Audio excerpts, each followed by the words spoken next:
And of course, we get to do another exciting part of the analyst desk. Drum roll, please. Which maps are we going to be going to? Because I think that will sway the outcome heavily. It is a best of... Yes. Let's go, Fluke.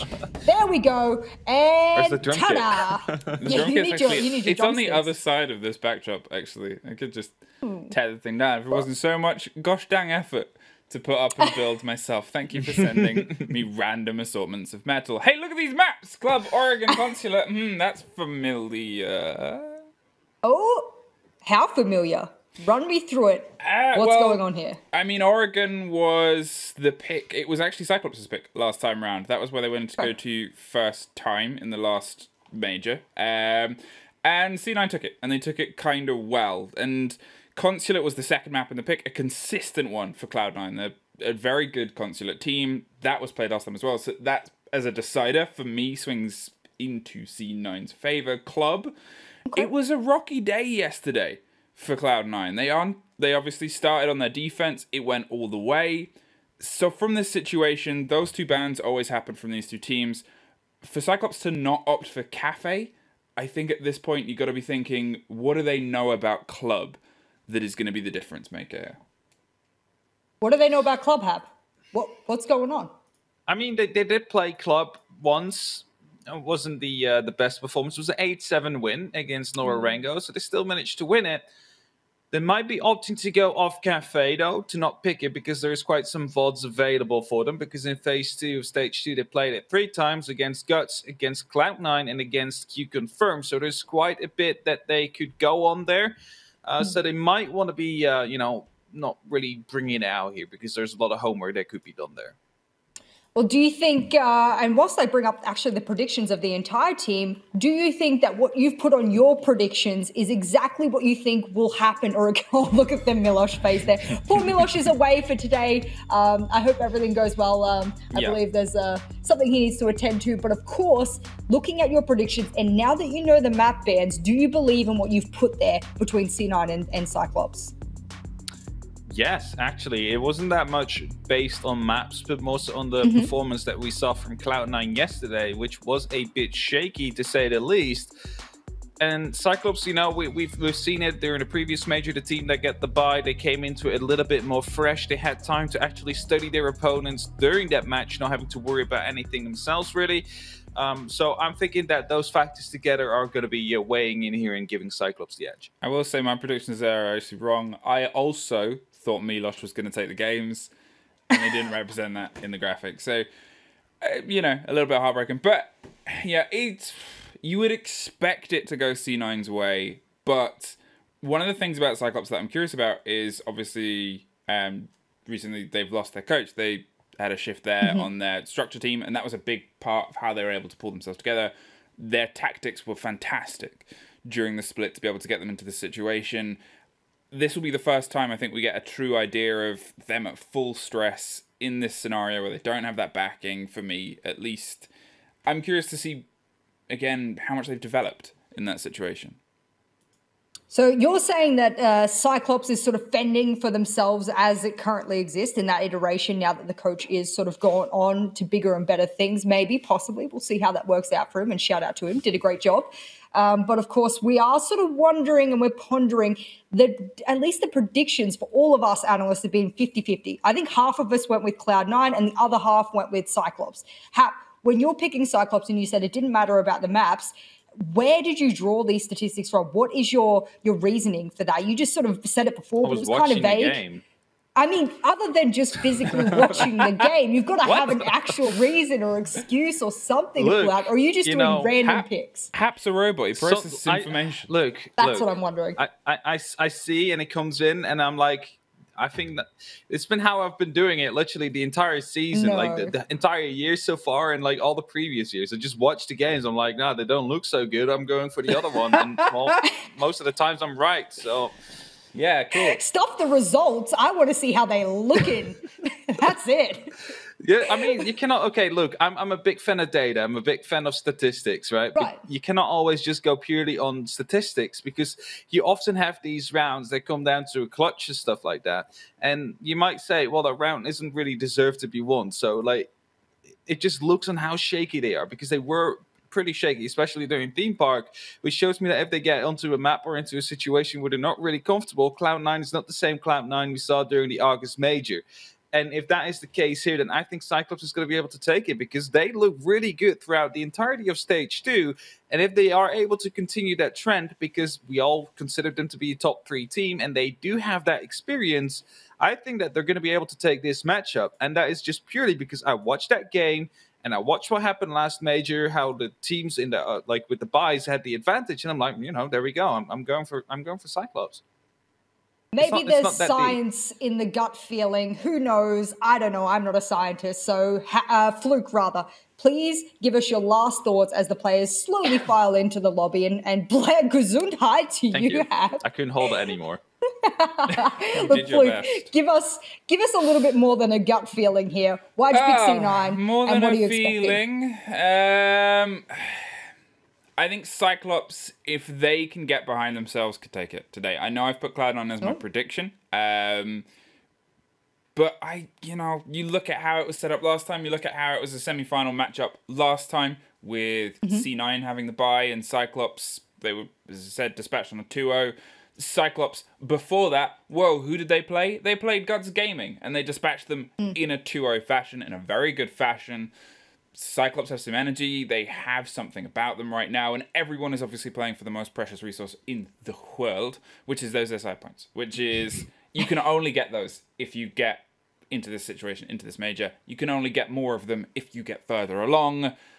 You're looking at them both wanting this very, very badly, and you're looking at a Cloud9 that just seems, so far, a little bit less than exciting.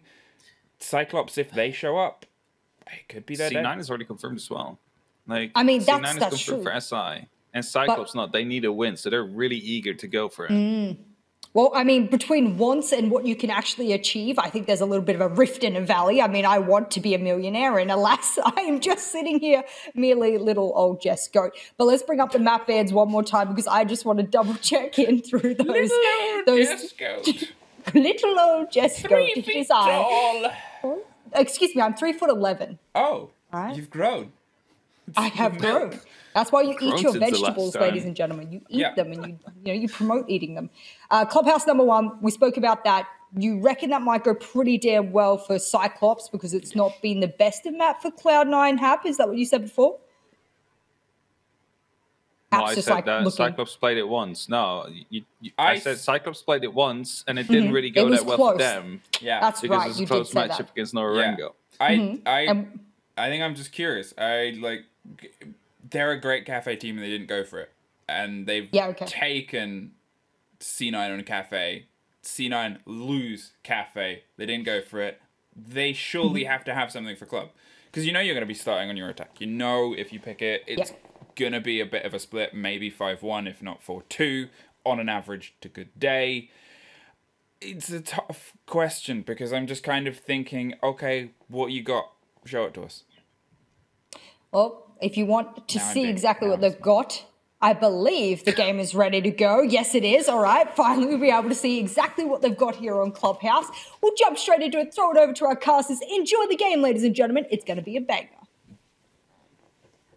Thanks, Jez. Yeah, James, I am so freaking stoked for this one because this is a rematch back from the August Major, but we know almost a bit more about what these teams look like on these maps, knowing how it went before, and we've got 2 of the same maps coming up here, and also how Cloud9 played yesterday. It's a massive game here for a slot in that major grand final. It is the defending champions against a team that has made them bleed before. Let's see who will take it here. Cyclops versus Cloud9. It is the Japanese versus the Koreans. Both teams fighting for a chance to represent their nation in the grand final. The only Japanese and Korean team left in the bracket. Let's kick off map number 1. These are, of course, two teams that have had so many things spoken about them over the course of not only the last stage, but I'd say the entire season as a whole.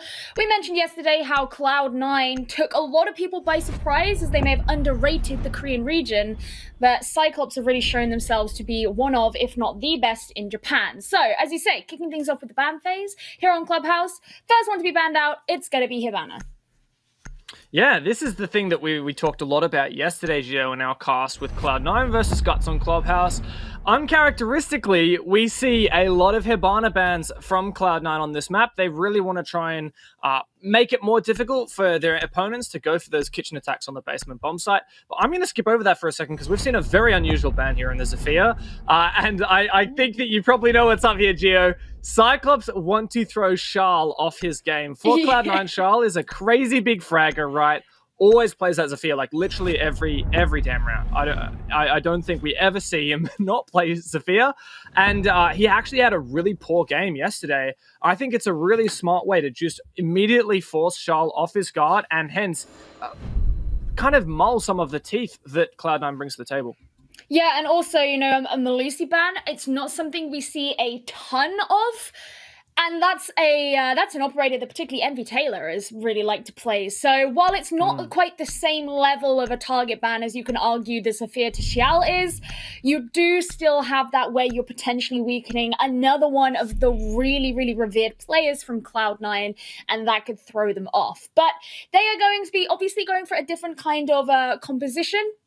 Don't have that Melusi available to them. So down for Church and Arsenal, and 6 picking onto a Pulse. So it's going to be slightly different to how they played yesterday.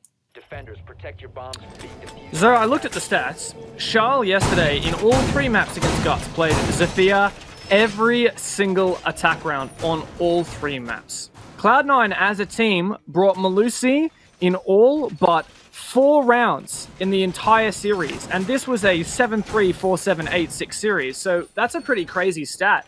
And I think Cyclops looked at that and they're like, okay, we know Charles literally exclusively plays Zafir, so as soon as we throw him that curveball, he's going to be forced onto the Ashe. It's going to somewhat change Cloud9's lineups. For example, yesterday they were running a lot of Sledge, Ashe, Zafir lineups, and that's just not going to be possible now. We'll probably see the Buck creep in there as a replacement maybe, and it's going to throw off not just Charles, but the whole team, because maybe Charles will now become the Ashe player, and someone else will have to, the player who was on Ashe, maybe Static, will move on to a Buck instead. So I really think this is just such a clever move from Cyclops. They're immediately throwing Cloud9 off their guard, and also setting themselves up to just take that first step in this game and start it on their terms. Yeah, I mean, I'm definitely interested to see how these bans are going to affect the Church Arsenal pushes, particularly because, you know, you often associate Hibana with opening up the kitchen hatch, but then you also have Zafir to push down blue. And generally, you want at least one of those two things. If you're having both options really taken away from you in that sense, then it could really change the playstyle. And that's why we're seeing this slightly less orthodox composition come out from Cyclops. No, Unorthodox is Cyclops' middle name. I really like that angle that we're seeing from Suzu with the 417 DMR. Just cutting off any kind of aggression from the rear stairs. Cyclops are a team that does embrace that aggression, as many Japanese and I guess you could say teams within APAC as a whole tend to do. But the thing about Cyclops is they're also really, really good at playing methodically as well and covering all their bases. And they have insane team chemistry. So I think that they match up really well. I actually predicted Cyclops to take this victory over Cloud9. Me too. And yeah, well, I think it's possible, well and truly possible here. And of course, this is Cyclops' map pick. We saw Cloud9 struggle on it yesterday, but as this starts to get to the pointy end of the round, it's still a 5v5. Everyone's surviving so far. Shall just ready, and you can see one of those players from Cyclops just up ahead. So he knows that he's around. This is a nice drone actually from Irrigator, and you know, with Static being on the cardiac sensor, didn't necessarily spot it, but it means that they know where that information is being fed from. Envy Taylor opening things up with the first kill, and Shell's going in. He does take some damage, but Black Ray may catch him out. That's exactly what happens. And so far, it is a 4 versus 3 now, with Black Ray going down and Envy Taylor still holding the line. Truly a brawl over this blue room. And it's not decisive as to which team has control. Anderson, barely any health to his name, pushes on through, keeps an eye on that rotate hole, but numbers disadvantage for CAG, and what a disgusting angle from Harper. Cyclops have fallen flat on their faces, and Cloud9 are simply cleaning house. Through the floor comes the final kill, and Cloud9 assert their dominance with an initial convincing round. I mean, what do you mean the defending team being played by a defender, or the defender-sided or defender-advantage team? We know that Cloud9 are particularly defender-sided, and they're playing on the defense against a attacking team that has been hindered by the loss of one of the most key operators. That sounds strange. No, I mean, it's obviously a great start for Cloud9, but I'm also not surprised purely from the nature of how that attack has to be compromised. Yeah, it was really just minute things, in my opinion, that lost that in the end for Cyclops. Clearly, Cyclops really struggled at just containing those Cloud9 anchors, be it especially in the Arsenal bomb site directly underneath Kitchen. Typically what a lot of teams will do, especially when you bring the sledge, as we saw from Ayagator in that round and now in this round again, is to mince up the floor in the kitchen and kitchen hallway, and you just prevent any defenders from playing in that area. And from that point on, you can decide, okay, do we want to just simply now know that we have flushed out those players? You have a much better idea of where they're going to be. So even if you're going for a church or blue execute, you've taken a bit of ground away from the defenders. Or are you doing that because you actually want to go for a kitchen execute, which is, of course, quite difficult here with Hibana ban. You have to use the ace instead, and it's likely to get impact trick. But I think the thing that made that a bit more difficult for Cyclops was the presence of static on that pulse. It's the perfect operator to counter a sledge playing in kitchen, because he can not only get information on where there's a player above him, but also, of course, use that C4 to deal the lethal blow. It didn't end up happening, but it did mean that Cyclops ended up, I think, tunnel visioning a bit on blue. Speaking of, Cyclops doing a cheeky little thing here. Black Ray is getting live droned up. CAG say, oh, okay, I was gonna... GN in chat there, Charles shuts Black Ray down. I was gonna say, you give Cyclops an inch, they'll take a mile, but you give them an inch and they'll take a wall bang. At least there's a refrag eventually. But damn, that's a lot of early action between these two teams. Absolutely nowhere near the bomb site. And Static's still holding control of Garage as well, so it means that he's remaining aware. Gatorada taking a commute round a different way, not going to be challenging that kind of territory just now, with Envy Taylor downstairs as well, still on the roam. That's yet to be cleared, and we saw him playing Mozzie particularly effectively yesterday, so that is something that could also yield the same results. Suzuzi really tempting fate, but actually it's going to be Nova who does the same, falling to the frag grenade from Gatorada, and now there's just 3 players left on Cloud9. Yeah, this has been a very, very strange round, Gio. No two ways about it. This is back and forth, and a lot of the typical elements of Clubhouse cash defense / attacks that we talk about are the breaches. It's about, you know, you breach garage, you breach typically the kennels wall. We've now seen a breach on both of those walls, but actually, no, it's not a breach rather here, but just the mirror window that Cloud9 placed on this wall to somewhat disrupt the breach. Prevents the Maverick trick. I think it's a really cool thing that we've seen from Cloud9 both today and yesterday. That second mirror window has also been popped, which leaves Harper a bit vulnerable. Especially, I feel like CAG should go for a construction push here, and they do have the presence of mind to take that control. Ayagator currently on Logi. I think a construction execute into cash is the way to play when you've got that mirror window where Harper's playing at top red, already popped, and when you don't want to have to contest garage. I mean, this is something that we saw them do yesterday.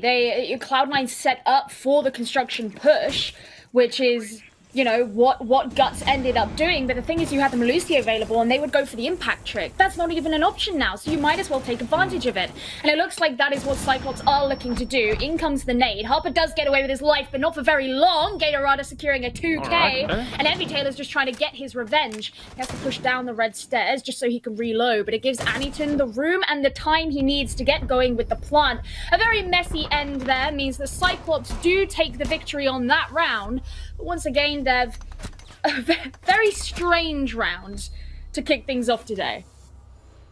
This is why I love watching Cyclops. They always bring a little bit of Rainbow Six that you don't quite expect, whether that comes in the form of some player-targeted operator bans, as we see in the veto, or if it comes in the form of just like a really unorthodox push in through dirt tunnel live droned early on. Black Ray, of course, lost his life to that, but somehow Gatorada was I think it was Andeton was close enough by to get a refrag.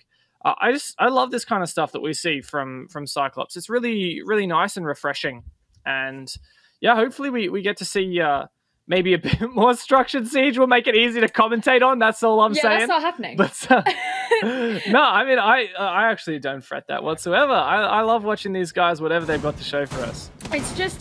It's so funny because Clubhouse is always that map that everyone's like, no, there's a specific way that you have to play it or you should play it. It's been learned so far. You know, people know just the Clubhouse way of going about this map, and Cyclops are throwing that out of the window. That's how we like it. Welcome to APAC. What we come to expect. Enjoy your stay. I mean, people say that as a generalization. It typically is like specific teams that play in that way. So, for example, Cyclops comes to mind. Xavier comes to mind. Mm-hmm. It's kind of the things that they have been known for. Whereas if you look at a team like C9, you look at a team like Wildcard, you probably wouldn't expect them to be quite so much in that facet. But nonetheless, we move over to the gym and bedroom defense here for C9. One thing that we do see as so characteristic of Cloud9 is Envy Taylor on these early roams. He loses his life very early on. That was 13 seconds into the round, and we've had 2 gunfights. What on earth is this? The incessant aggression from Cyclops falls flat on its face, and the round is over within 1 minute. Cloud9 got to be happy with that one. I was like, how long did that round last? It felt like it lasted about, from the moment they entered the map, it felt like it lasted about 10 seconds. I mean, Cyclops weren't wasting any time to push in, which, yeah, it took Envy Taylor by surprise, but because you've got others situated upstairs on the east side of the map, notably Charlotte at the top of the red stairs, he knew where those players were coming in from. He knew what to expect. Envy Taylor was a martyr in this situation. He could just say, oh yeah, watch out for this. And Shal and Static just finished things off in very swift succession. And if the game continues on like that, even if we go to a third map, this could still end up being very short. Very much so. I mean, whichever way it swings, right? If the rounds are that fast, it doesn't matter who wins. It'll be very quick. One thing I didn't actually even get to call out that round was the fact that there wasn't a Maru in play from Cyclops. And Suzu, who's now moved on to the Thatcher, who was on Twitch earlier. That's not a very common pick. Usually you do that because you're going for a rush. Maybe we should have been more aware of the fact that Cyclops are going for a rush. But it didn't necessarily look premeditated. It looked almost like, all right, let's just start by taking control maybe of Lounge. And then once they saw Envy Taylor there and they got that pick, they're like, okay, let's just turn it up. And trying to use the momentum of this pick to take ground away from Cloud9. Of course, it didn't work. Fortunately, Cloud9 were very much prepared. And I think Cyclops can't bully themselves too much over that one. They're just like, it didn't work. So what? Envy Taylor looking for some early picks, but so far not going to be seeing anybody. He'll retreat back in. I wonder if Cyclops are going to go for a more orthodox way of approaching this, but from everything that we've seen so far, I wouldn't necessarily expect that to be the case. Once again, this comes back to the point that we made at the start, where on a Church Arsenal attack, that is where you're most going to be feeling the loss of the Sophia. And that's why we're seeing this Ashe particularly. She was being played down blue, which is where you would before. Nice pick there. Static getting a bit overzealous and caught out for it. Can I just give you an idea of how early the opening kills have been in this game? So in the first round, there were no exchanges on the roam whatsoever. It was just when the execute came down, and that was with 1 minute left, so 2 minutes into the round. The following round, 20 seconds into the round. The following round, 15 seconds into the round. And in this round, 40 seconds into the round. This is just an insane pace that both of these teams are really bringing to each other, for better or for worse.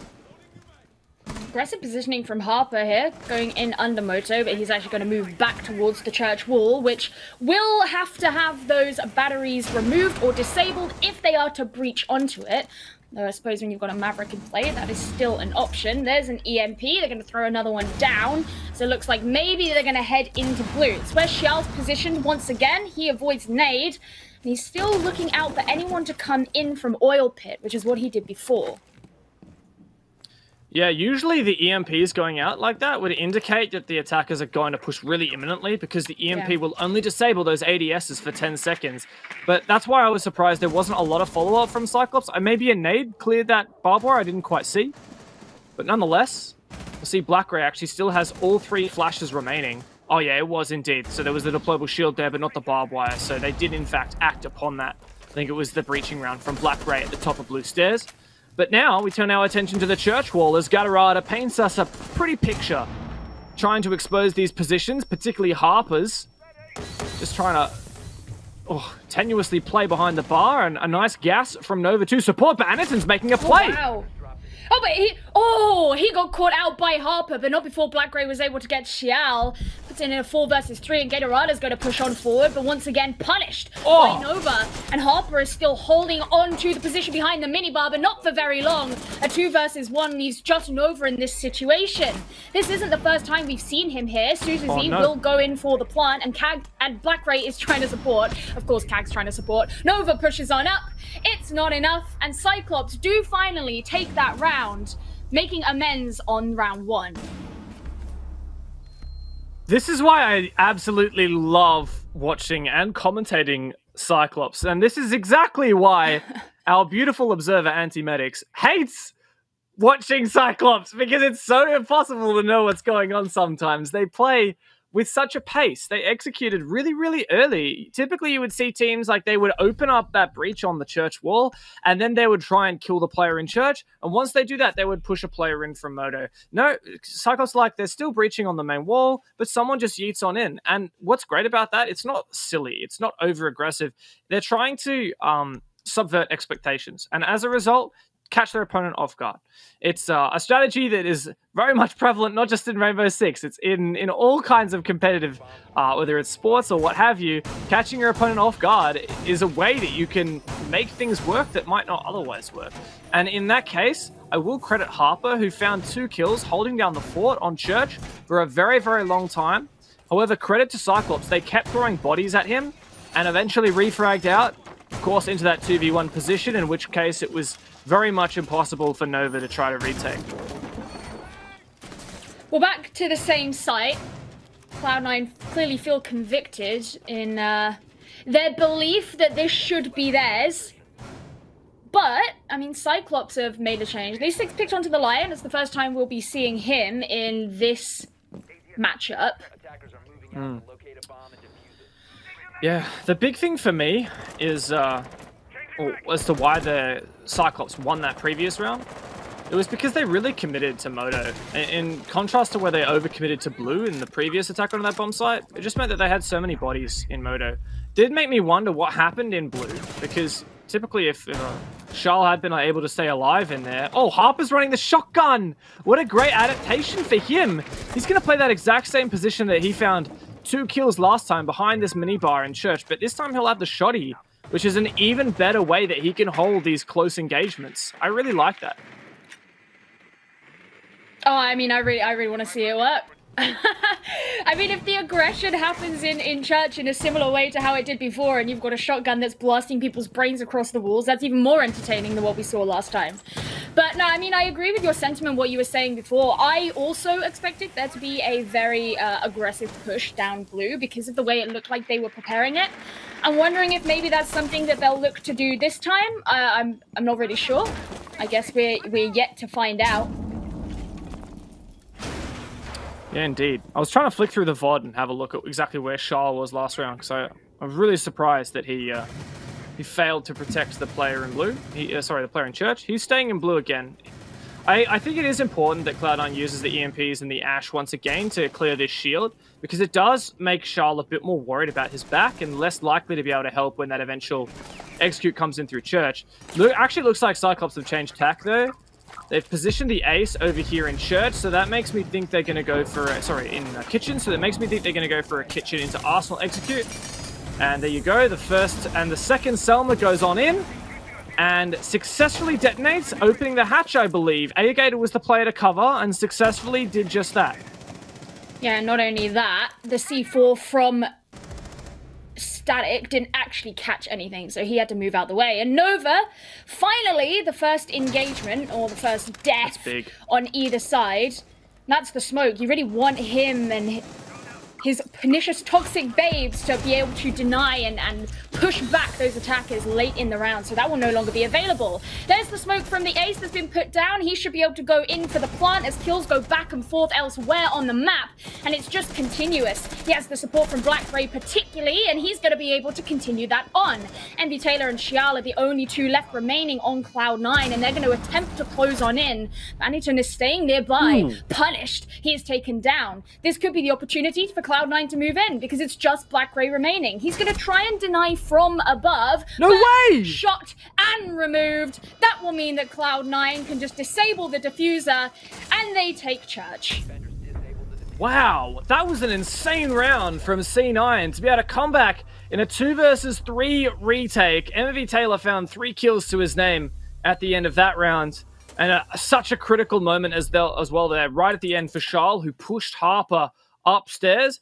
If Charles had lost that engagement, there's no way that Envy Taylor would have won that. Like, Black Ray would have been above. He had vertical angles to deny that diffuse from being stuck from Envy, and he could play it incredibly safely. There was not enough time for Envy Taylor to try and sprint up the main stairs and take that engagement properly. So, yeah, had Charles lost that gunfight, that round would have gone to Cyclops. But instead, Cloud9 actually once again take the lead, thanks to a very impressive 2 versus 3 retake. I like this adaptation that's being done from Envy Taylor here. They're coming back to gym and bedroom, and if you remember correctly and cast your minds back to round 3, what happened here? Cloud9 did win the round, but Envy Taylor was the first one to be killed as he was waiting outside of storage, just ready, just on the roam as you do, and there was quite an aggressive rush in from Cyclops. So I think being on the vigil should give him the opportunity to be able to play on the roam but be a bit less conspicuous and maybe survive a bit longer at the beginning. I also highly doubt the Cyclops are going to go for the same strategy and the same attempt in that. You don't make a failed rush twice. Or maybe you do, but they probably shouldn't. Yeah, the other thing I really like for Cyclops is they have changed up one of their operator picks overall. I mean, Suzu's back on the Twitch again, actually, which he hasn't played since round 2. But the thing I'm mostly looking at is this Thermite pick instead of the Maverick. Actually means that they are relying on that Twitch to get rid of any wall denial. But I think they've actually just read into the fact that Cloud9 isn't bringing any wall denial. And the Twitch is maybe more so centered around popping these mirror windows or clearing evil eyes or ADSs. In fact, that is where Suzu is at the moment. Look at this. Beautiful catch from Medic. Surely he pops this mirror. Wait for him to move out of the way. He gets it. That's perfect. That is exactly what they needed. And the Thermite charge should breach the Jacuzzi wall, nullifying the other mirror window. That is both of the black mirrors ineffective in this round. Yeah, the impact that went straight out didn't really do much. Now Gatorado can just open up into construction as well. Pretty much unimpeded when it comes to making those breaches, and that's not a good position for Cloud9 to be in. It also means that Static has a lot less safety in where he was playing, and could potentially give them a lot less control over towards the site. So now that Cyclops have dismantled that key mirror window and breached the Jacuzzi wall, they turn their attention to Cash. And by all rights, this should advantage them, presuming that they can take control of Cash. Funnily enough, Anderson hasn't rotated over there, so they're not really going to be using any more hard breach on that side. Great use of the Twitch to take down that Evil Eye in conjunction, but oh my goodness. Oh no! 3 kills go against Cyclops. Oh, that is so unfortunate. Aegator nades himself somehow. I don't quite know what happened, but after such a good position that Cyclops had established, it's all fallen to pieces. Yeah, I mean, Black Ray in these aggressive engagements on the other side of the map, he's still in server, and Harper has just had no reason to rotate back over towards the west. He can just hold at the top of red stairs. Black Ray's actually going to be chasing after him straight to his own demise. Now it's just Suzu who is left, up against 5 players of Cloud9 who rush out of the Jacuzzi breach because, I mean, why the hell not? You might as well risk it when you know you've just got to get rid of this one player. Suzu does get a kill for himself, but the smokes are going to make it hot. Oh, okay, he gets a second one. Just 3 more to go. I suppose it's possible. Surely not. I mean, this is, at this point, just consolation frags. But Suzu, he's going to give it a go. A lot of people don't rate these DMRs. I think Cloud9 know that if they stack together, if they just peek him one after another, or rather just maintain crossfires, and should there be an engagement, they just make sure they peek at the same time, it should have this. Suzu's going to give it a crack, though. I respect him for this. He's not just saving time. He does get a crack, though, right up his backside from Nova with that shotgun. C9 skin, C9 charm. Don't you love to see it, Gio? Very much so. And, wow, a very convincing round for Cyclops, rather for C9, on the back of Cyclops falling to pieces in the mid-round. It's a good way to end their half with the 4-2. Now, C9 heading into their less preferred, and this is where we get to have our questions answered about Chial not being able to play Zafir. He's actually going to be playing Thatcher. Definitely not an operator that you typically see him on. And actually, I mean, if I remember correctly, was it Cloud9 yesterday who played Thatcher for like 1 round and then decided to forego the Thatcher? No, that was Guts. It was Guts. All right, never mind. They actually brought, Cloud9 actually brought Thatcher for 4 defenses in a row, well, 4 attacks in a row. Of course, Thatcher hasn't now been converted to a defender. And then they brought Capitao and then Ying. And they won the round that they brought Capitao. In fact, the 2 times they brought Capitao, they won it. But they didn't win it a single time when they brought the Thatcher. Oh, well, that's unlucky. I guess we'll see how it goes. I mean, I'm kind of intrigued because my natural assumption would have been that Xiao was going to play Ashe. Yeah, I would have thought so too. I guess Static got dibs on that one. Yeah, no, I think this is good because, like I was indicating at the start when we were theory crafting this, the ban phase from Cyclops, I was saying, okay, presumably Charl goes on to the Ashe, Static then moves on to like a Bok. But this way, at least it only throws off 1 player, right? It doesn't throw off an entire team or multiple players. So I do kind of like that. Notice here, Gatorada actually has 1 alibi device still in the pocket that he could throw out. And potentially, if he throws it outside, it could give that that warning, enemy detected outside, to all of the enemies. He actually did end up just throwing it out at the end there. Static was aware of his position. He knew that there was no chance he was going to get a run out of strip. Yeah, unfortunate that Cyclops had their plans kind of stunted there, but I mean, it shouldn't matter too much. He can still remain on this roam, which is something that Cloud9 will have to deal with. And especially as this is a site that does require quite a thorough clear, because they're starting off on Gym Bedroom, which is not the common primary site. It is very common for the attackers to have to move in from the east and clear out that direction before they can just head straight into the site from this Jacuzzi side. But for now, they're just going to be ensuring that they're working on the Jacuzzi wall, and MB Taylor's going to smash that with his hammer to open up the wall. Really unusually aggressive setup from CAG in Cash, or CCTV rather. It was Annington playing there earlier. He's actually backed off, but that shield placement is very unusual. You almost never see a shield placed there. You'll notice there's 2 ADSs to protect at top red, and also Annington himself could throw out his magnets. But Nova and the rest of C9 have completely bypassed this. Ayagata finds a double kill, and man oh man, I think we've seen this film before, Gio. C9 have completely fallen to pieces and rest their hopes on poor Nova playing in bathroom. You can find 1 consolation, but it's a huge task from this point forward.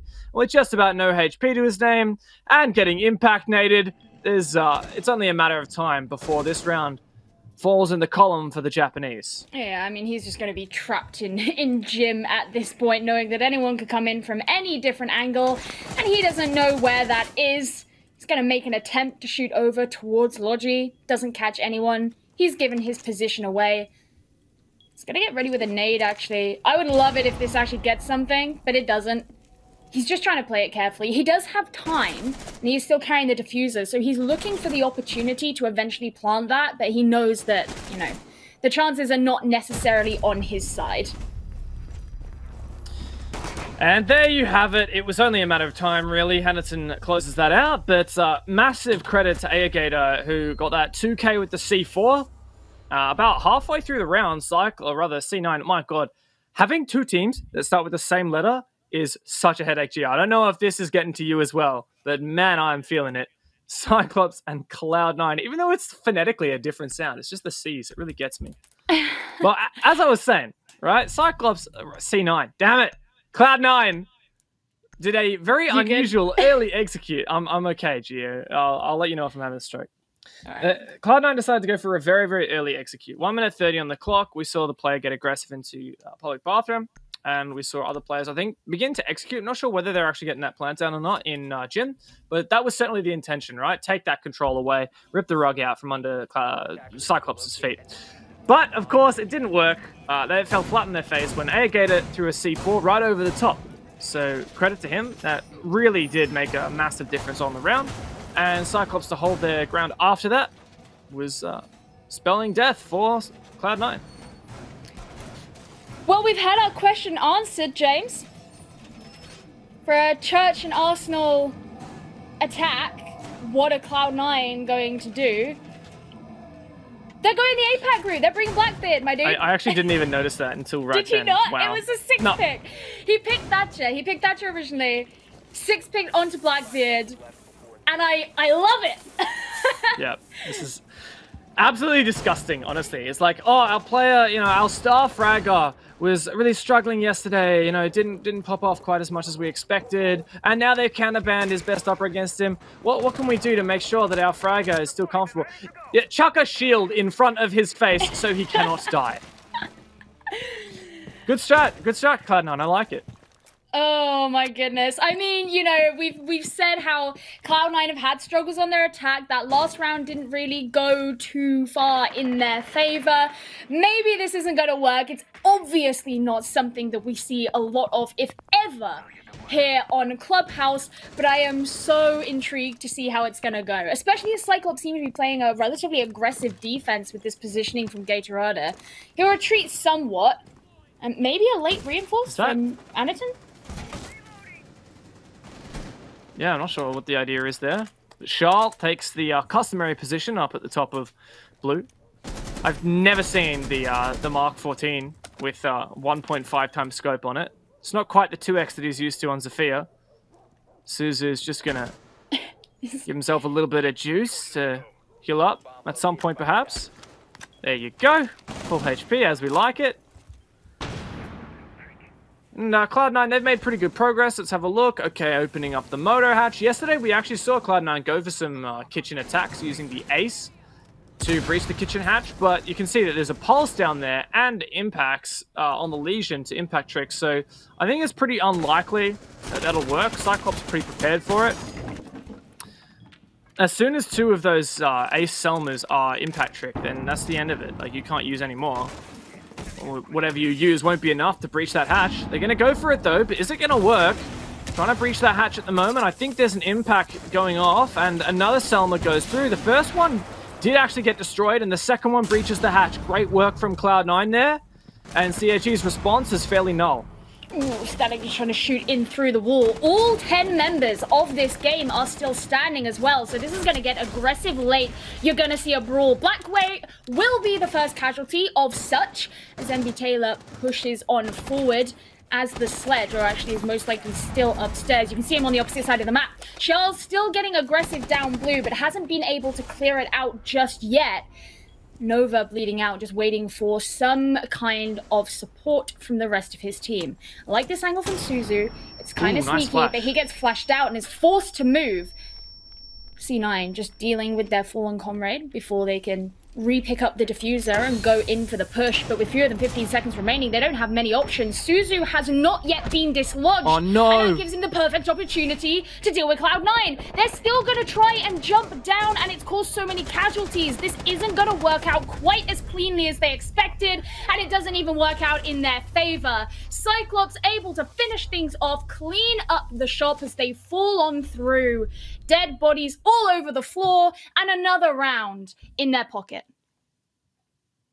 Albeit a very close one, Gio. I was impressed that Cloud9 managed to breach that hatch in the first place and even find the opening pick. That was MV Taylor taking down BlackRay, who was that Legion player. No doubt risking his life to try to impact trick that hatch was eventually where he fell.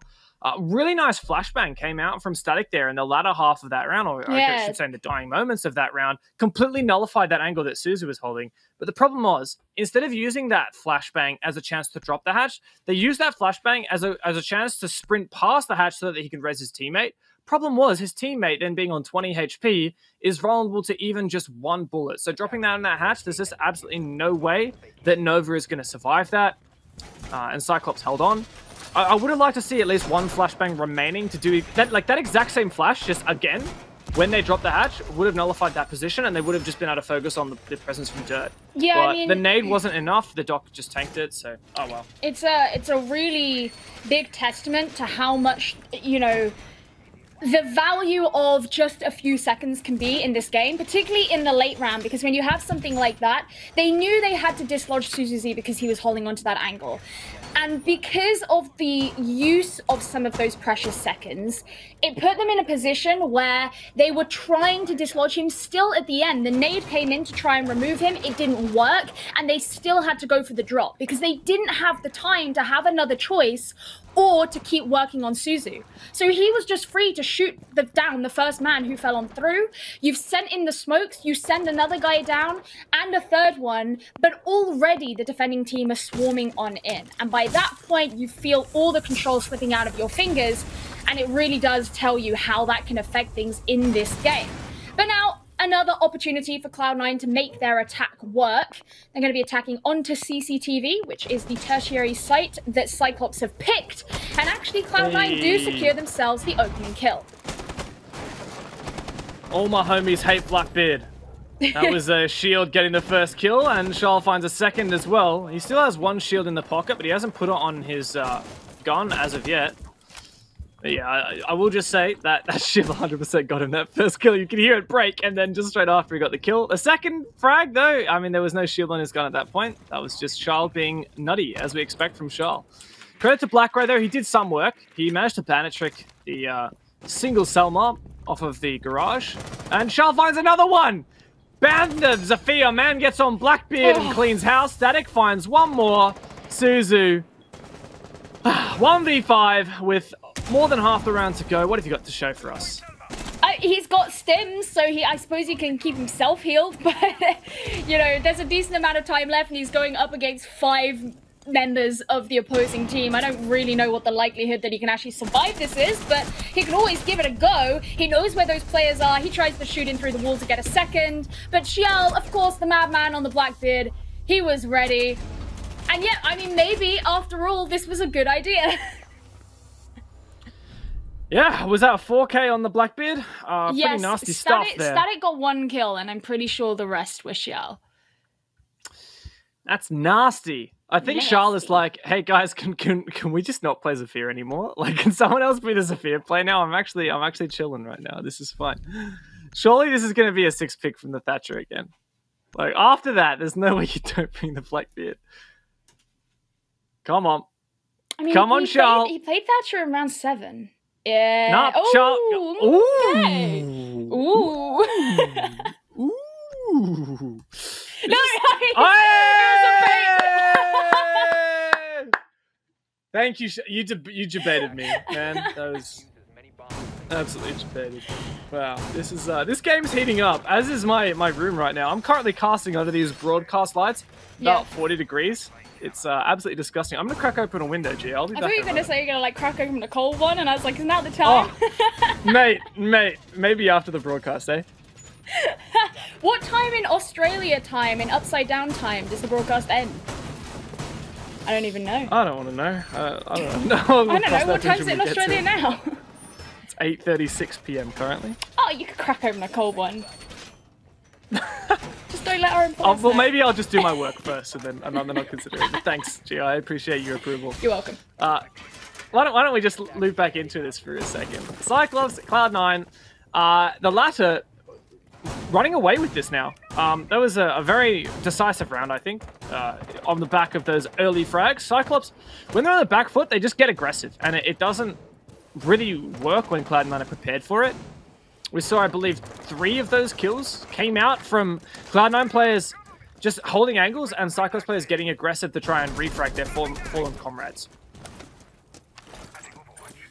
Yeah, I mean, I'm interested to see how this is going to go as well, because Cyclops, they did tease the idea of bringing Mirror, which they also then 6-picked off of to put Gatorade back on Alibi. But the way that they've set up actually over towards server is interesting, how they've used what's become increasingly more popular, you know, shields in front of an open part of a wall, which is kind of like a budget mirror. So you can still hold with relative safety, and you have sights, and you have the ability to throw projectiles over or shoot over it, but, you know, not necessarily receive the same kind of aggression from your adversaries. That's over towards where Anaton is. But no one on Cloud9 right now is at that part of the map. They're not actually focusing much of their attention over there. Instead, once again, we've got this focus on Jacuzzi. As you can see, Nova is opening that one up. And Black Ray, he has been involved in a lot of these opening engagements, but of course, dead to the almighty Blackbeard. Yeah, I think that C9 is having a midlife crisis right now, with Charles being like, maybe I was never a Zofia player all along. Maybe this is maybe who I was. Zofia was just holding me back from the ultimate supremacy of Blackbeard. He's currently 11-6. 5 of those kills, like he was just net 0, right, at the start of the last round, and now he's had 5 kills since.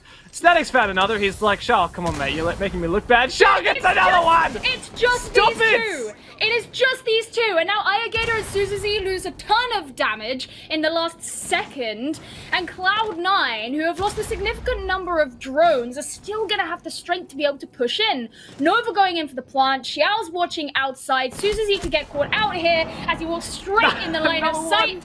That's what happens. A failed T4 as well, straight on the windowsill. Everything's going wrong, and look at that, a pistol for Xiao.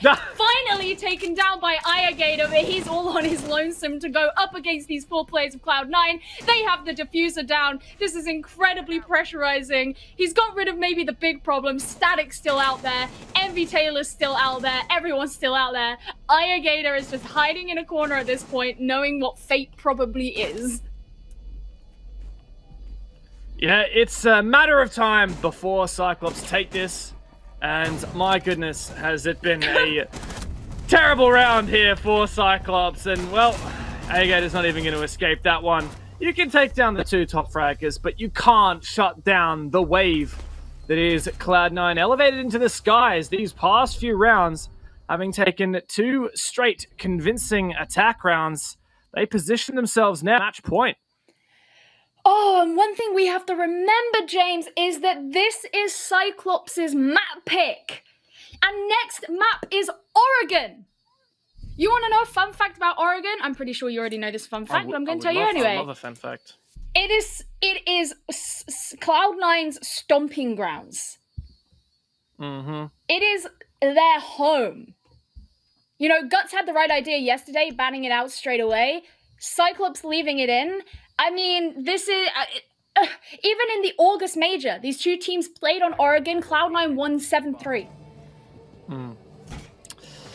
And I would argue that Cloud9 is very different in the November Major to what they were in the August Major, and I would say the same thing about Cyclops. I think Cyclops has a renewed confidence, and after Stage 2, my god, they looked very much like a team not to be trifled with, but it's literally just things turned on a dime here. Like, the first half was pretty typical, in my opinion. It was just a normal 4-2 defense split clubhouse, and then things changed around, and Cloud9 have just outdone expectations. Like, think about this, right? Yesterday against Guts, they only managed to win 1 attack round in regulation and 1 in overtime. Like, Cloud9 really struggled on attack yesterday on Clubhouse. They've already won 2 attacks, and they only need 1 more to close Cyclops' map. I don't understand how it's happening, but I don't think it's a coincidence that the 2 rounds that Cyclops has taken on attack has been largely off the back of Charles playing Blackbeard, holding passive angles, and getting fed by Cyclops. I mean, it is a hilarious, there's no other way of saying it. It is a hilarious example of a team doing a specific target ban that you really expect to work in your favor because of how poignant it is, and it just completely backfiring. At this point, you know, what does this mean for the future of Cloud9 play or bans that are done against them when other teams now know that this is what they could be expecting? Man, R6 events have to post a photo of the Zephyr ban. Yeah. Just the Zephyr ban and the 6-pick onto the Blackbeard. That's all we need. It's enough said. I think Cloud9 are just such a renewed confidence right now. Look at this. Static. Absolutely no holds barred. Gets really aggressive there on the back of that information his drone was gathering in the hallway. And Charles here in blue, he's happy to stand out in the open with no cover. He backs himself in a gunfight, even combating Pika's advantage. But at the moment, Cyclops trying to just defend against the onslaught of C9, and it looks like that kitchen hatch is going to be breached once again thanks to the ace and the flashbangs to deny any impact trick. All of the noise around, it just reminds Cyclops of the incoming doom that could be upon them. Just under half the round is remaining, and Cloud9 are being thorough with their droning to ensure that that utility can be dealt with. Now, naturally, of course, this is something that you do lose out with the lack of Zephyr. You can't just use the lifelines and those shields. So things like nades, for example, or ash charges are what will have to be invested into them instead. And that's exactly what we see here with Nova, throwing a nade down to get rid of that first shield. That removes some of Aniton's defense that he has, and so instead he'll go prone and just try and keep an eye on the foothold. Charles sneaking his way up the stairs, or down the stairs, I should say. Nova sneaking his way up the hallway. Charles finds another one. Man's unstoppable. Oh, Nova's in the goddamn bomb site. But 3v2 slips to a 3v2. Cyclops falling apart, falling to pieces, and Charles has asserted his dominance. That impact grenade actually really stops him in his tracks, and he goes all the way back up the stairs, but Agator makes this a 3 versus 1, and Charles closes the map for Cloud9. What a way to get that job done. C9 are back. He looks so calm in his little, just his little face cam. I don't know, that was not the clubhouse that I think any of us were expecting to happen when we went into this map, and yet it makes me so much more excited for what Oregon is going to be. And that was Cyclops' map. This is where they were expecting to put that point on the board, hoping to move into the grand finals, and now they've just seen that chance get one step away from them as Cloud9 dominated against them on this map. Yeah, wow. My expectations have changed so much just in the light of that one game, Gio. I absolutely thought that Cloud9 struggling against Guts yesterday was a bad omen, and that Cyclops would definitely be making it to that grand final, but my goodness, things have changed. I cannot see at all a way that Cyclops gets back in this. It's very unlikely in my opinion, and I think Cloud9 are back on form. I wouldn't be surprised if they take the whole damn thing if they keep playing like this.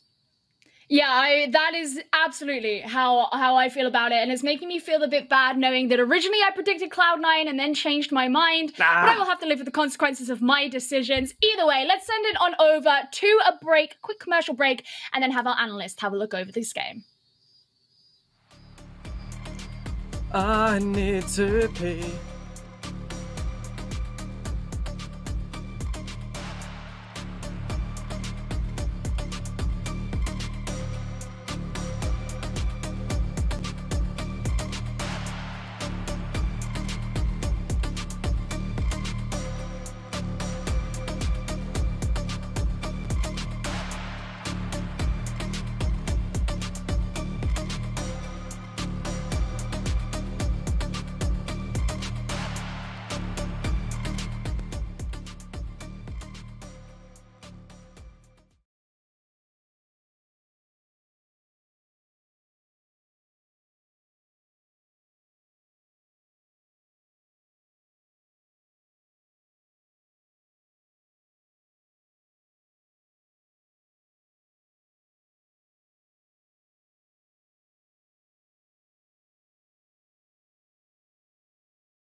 Welcome back to the Analyst Desk, ladies and gentlemen. We have a best of 3 on our hands, and we've only got through map number 1. My name is Jess Goat, and I'm joined by Hap and Fluke. And, well, we're here to break down exactly what happened in that previous map. It was Clubhouse between Cloud9 and Cyclops, and I think, Fluke, the first point of order here on the Analyst Desk is for us to explain what the heck happened with Charles. MVP for that map had his main attacking operator banned and thrown out the window by Cyclops.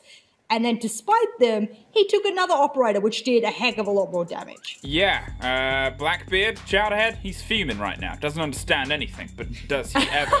I like one of the things about this is a really nice screen. One of the things about this as well, Hap made a meme and he goes, I'm gonna make the best meme ever. It was a big claim to make. He did. But it was... How far did I get? Call the ambulance. You did alright. I'll ask Salty and Sathus and Pat to evaluate it later. But you call an ambulance, Shao, Zofia, gone. Main. But Blackbeard on the board has the best game he's had this tournament so far. Or the best map, at least. Didn't have a showing yesterday, Shael, and he's such a big player. Such a big force. Was the force for a lot of the C9 run previously. Not having him yesterday really hindered them. Here today, after a couple of shaky rounds at the beginning, you were thinking, is this the same Cloud9 as yesterday? And then he starts showing up, and it just kind of proves, no, it isn't. It's the good Cloud9 that I'm sure Cloud9 were very happy to see. Do you think, Hap, that as a result of him having Zofia banned, that it just kind of gave him a free run to pick whatever? Because they wouldn't have known going into it. Cyclops might have banned his main operator. Zofia is not a very particularly popular ban for the operators. Do you think it just kind of gave him free run to go, all right, boys, I'm going to pick up the Blackbeard then and I'll just run with it? You got to go for something in that point. And I get the choice of banning Zofia there because you saw yesterday Charles not really having the best run. Now remove his main operator on his attack as well.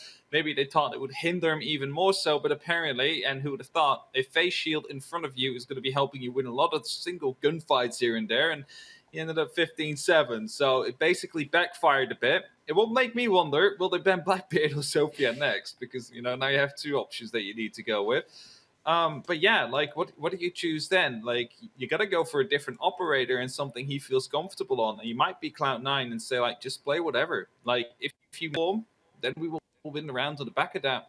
And we do not necessarily need you to be on extra grenades, for example. Well, let's bring up that match summary yet again, just to give you a little bit of indication on what happened on the Cyclops side of things, because unfortunately, they have lost their map pick, which is very detrimental when you're jumping into a best of 3. That generally your first map pick is the pick that you're most confident on. Didn't do too well. Hap, I'm going to draw on you again because you were talking Cyclops up here. What went wrong? I mean, they didn't necessarily do too bad in the first half. I mean, we were still saying, yeah, let's see how the second half goes. Yeah. Didn't really go their way.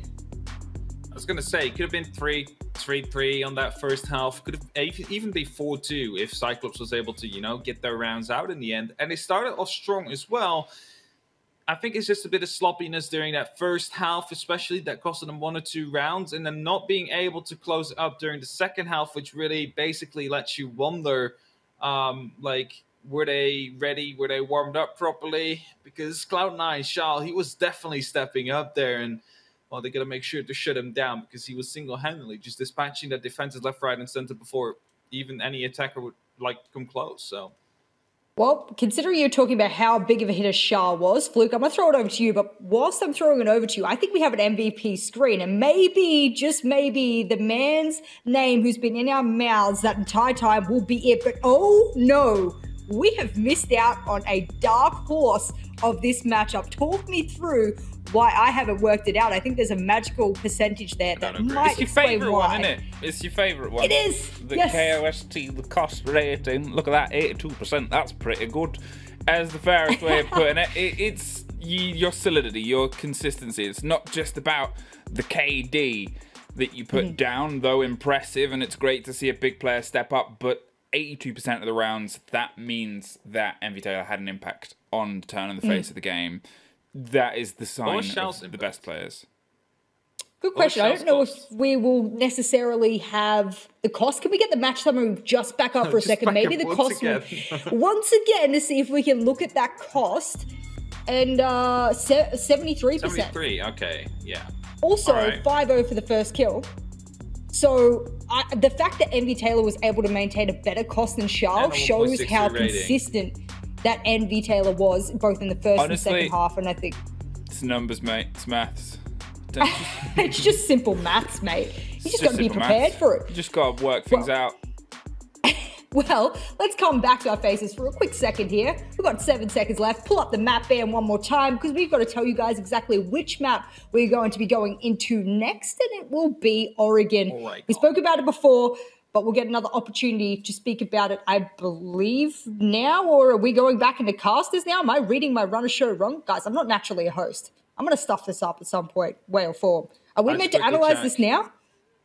I'm pretty sure we're meant to analyze this now. Oregon on either team. So we got two times Oregon on either team. Both seem to be very confident with it. So yeah, it's a very balanced map, and I think it will be a very balanced scoreline as well. Luke? I mean, if it gets to a third map, I think... I think Cyclops are in danger whatever happens. Cyclops could put a good fight here, but you're looking at Consulate as an end. So I think it's C9's day. And I think if C9 keep a roll on, it might just be a shorter day than that. Well, they're hoping that momentum can shift into their favor. And if you're C9, you're just hoping you keep that momentum in your pocket and you keep running with it. We won't take any more of the players' time, however. They're ready and raring to go, ready in the lobby. It's map number 2 here of our first semi-final of the day. Let's jump straight into the match. Welcome the casters. Thank you so much, Jess and Analyst Dev. Welcome back. I hope your pee was okay. Yes, actually, I had quite a few people on Twitter ask me how my pee was, and yeah, it was very good. Thank you, everybody. Please don't sing. Anyway, we're gonna head into Oregon. Now, the last map, Clubhouse, it was pretty crazy. Did not necessarily go the way that we expected, both in result and the literal way the map played out. But now, headed into Cloud9's map of Oregon, this is their stomping grounds. This is where they feel most comfortable. This is their most played map. Do you think there's a chance for Cyclops here? I'm not sure. I definitely am putting my money on C9 for this one. I think that Cyclops are knocked off their rocker, and that's the big difference here compared to what we've seen during the season. C9 were not quite on form in comparison to Cyclops, and we saw a resurgence from the Japanese that took them victories over the best in the league, even so far as Cloud9 themselves, a 7-3, very convincing. Even Giants as well, another 7-3. So Cyclops were unstoppable during the regular season, at least at the latter half. But Cloud9, I think, have really turned things. And guess what? There's no Zofia ban, Gio. I think Cyclops have learned their lesson. You don't want to give Charlotte an excuse to play Blackbeard. I mean, they didn't ban Blackbeard, so he could still do it. I suppose there's nothing to stop him. But yeah, I mean, Thatcher, relatively common. Cloud9 in return, going to be getting rid of Ying. And now we look to the defenders. Yeah, and if I have a look at some of my stats thus far, bibbidi bobbidi boo, ribbidi bobbidi boo, la blah blah. Oregon, typical bans for Cloud9. Actually, they've changed it a lot. Really depends on the map. The only time they banned Ying was against Electrify. It's a pretty common ban against Electrify. They've got a pretty good Ying player. They even have a player called Flash, which is kind of funny.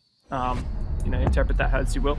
Valkyrie is not the most common ban on this map for C9 either. So I do like this kind of departure. I think it's just, in general, Cyclops are a team that likes to play aggressively. They have a lot of really good Valk players. So I think it's a smart move from C9 to just get rid of that. It really forces Cyclops to take a lot more risks. And as we've seen, if Cyclops takes risks and C9 are ready to punish aggressive plays, then it's going to lead to significant man advantages for the Koreans. Overall, though, the Malusi ban, I think, was a good play there from Cyclops. But I think Cloud9 have showed that they can play that game as well. They can play that aggressive defense with those executes. And look at that, the 6-pick off of the Blackbeard. They're just trying to get in Cyclops' heads. I absolutely love to see it. Charles, of course, back on the Zofia. But I love that little bit of mind games from Evie Taylor.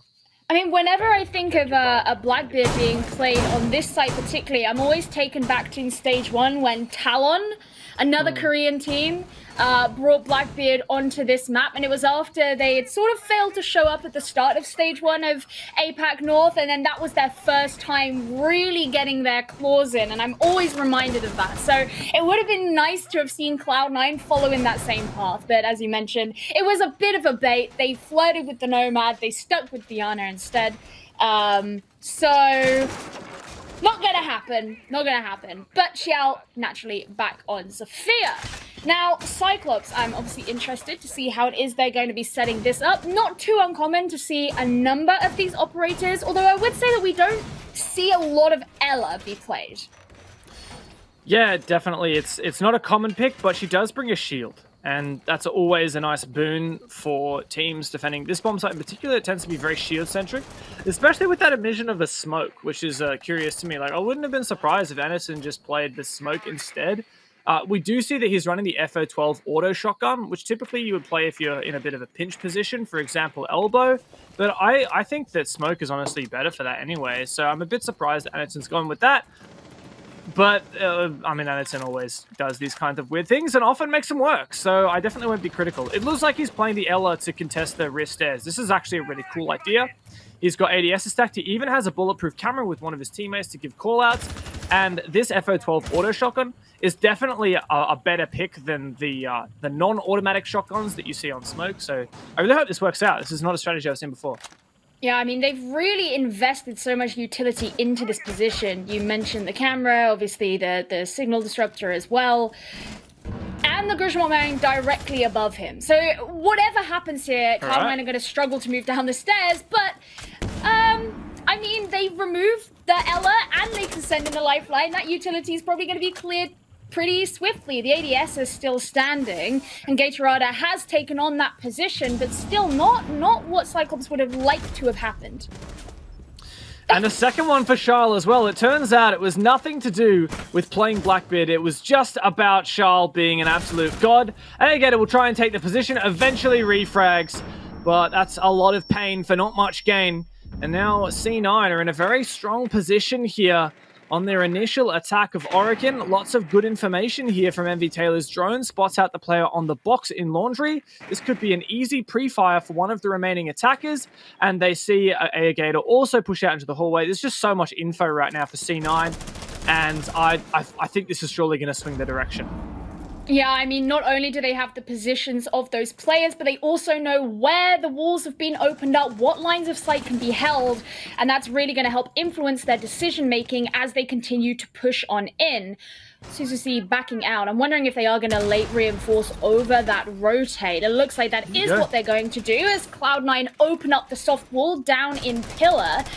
And Cyclops still have a lot of attention towards the north side. There's one player down in Laundry, as you saw Cloud9 also trying to pay some attention down there. About 20 seconds remaining, so they will have to make their push.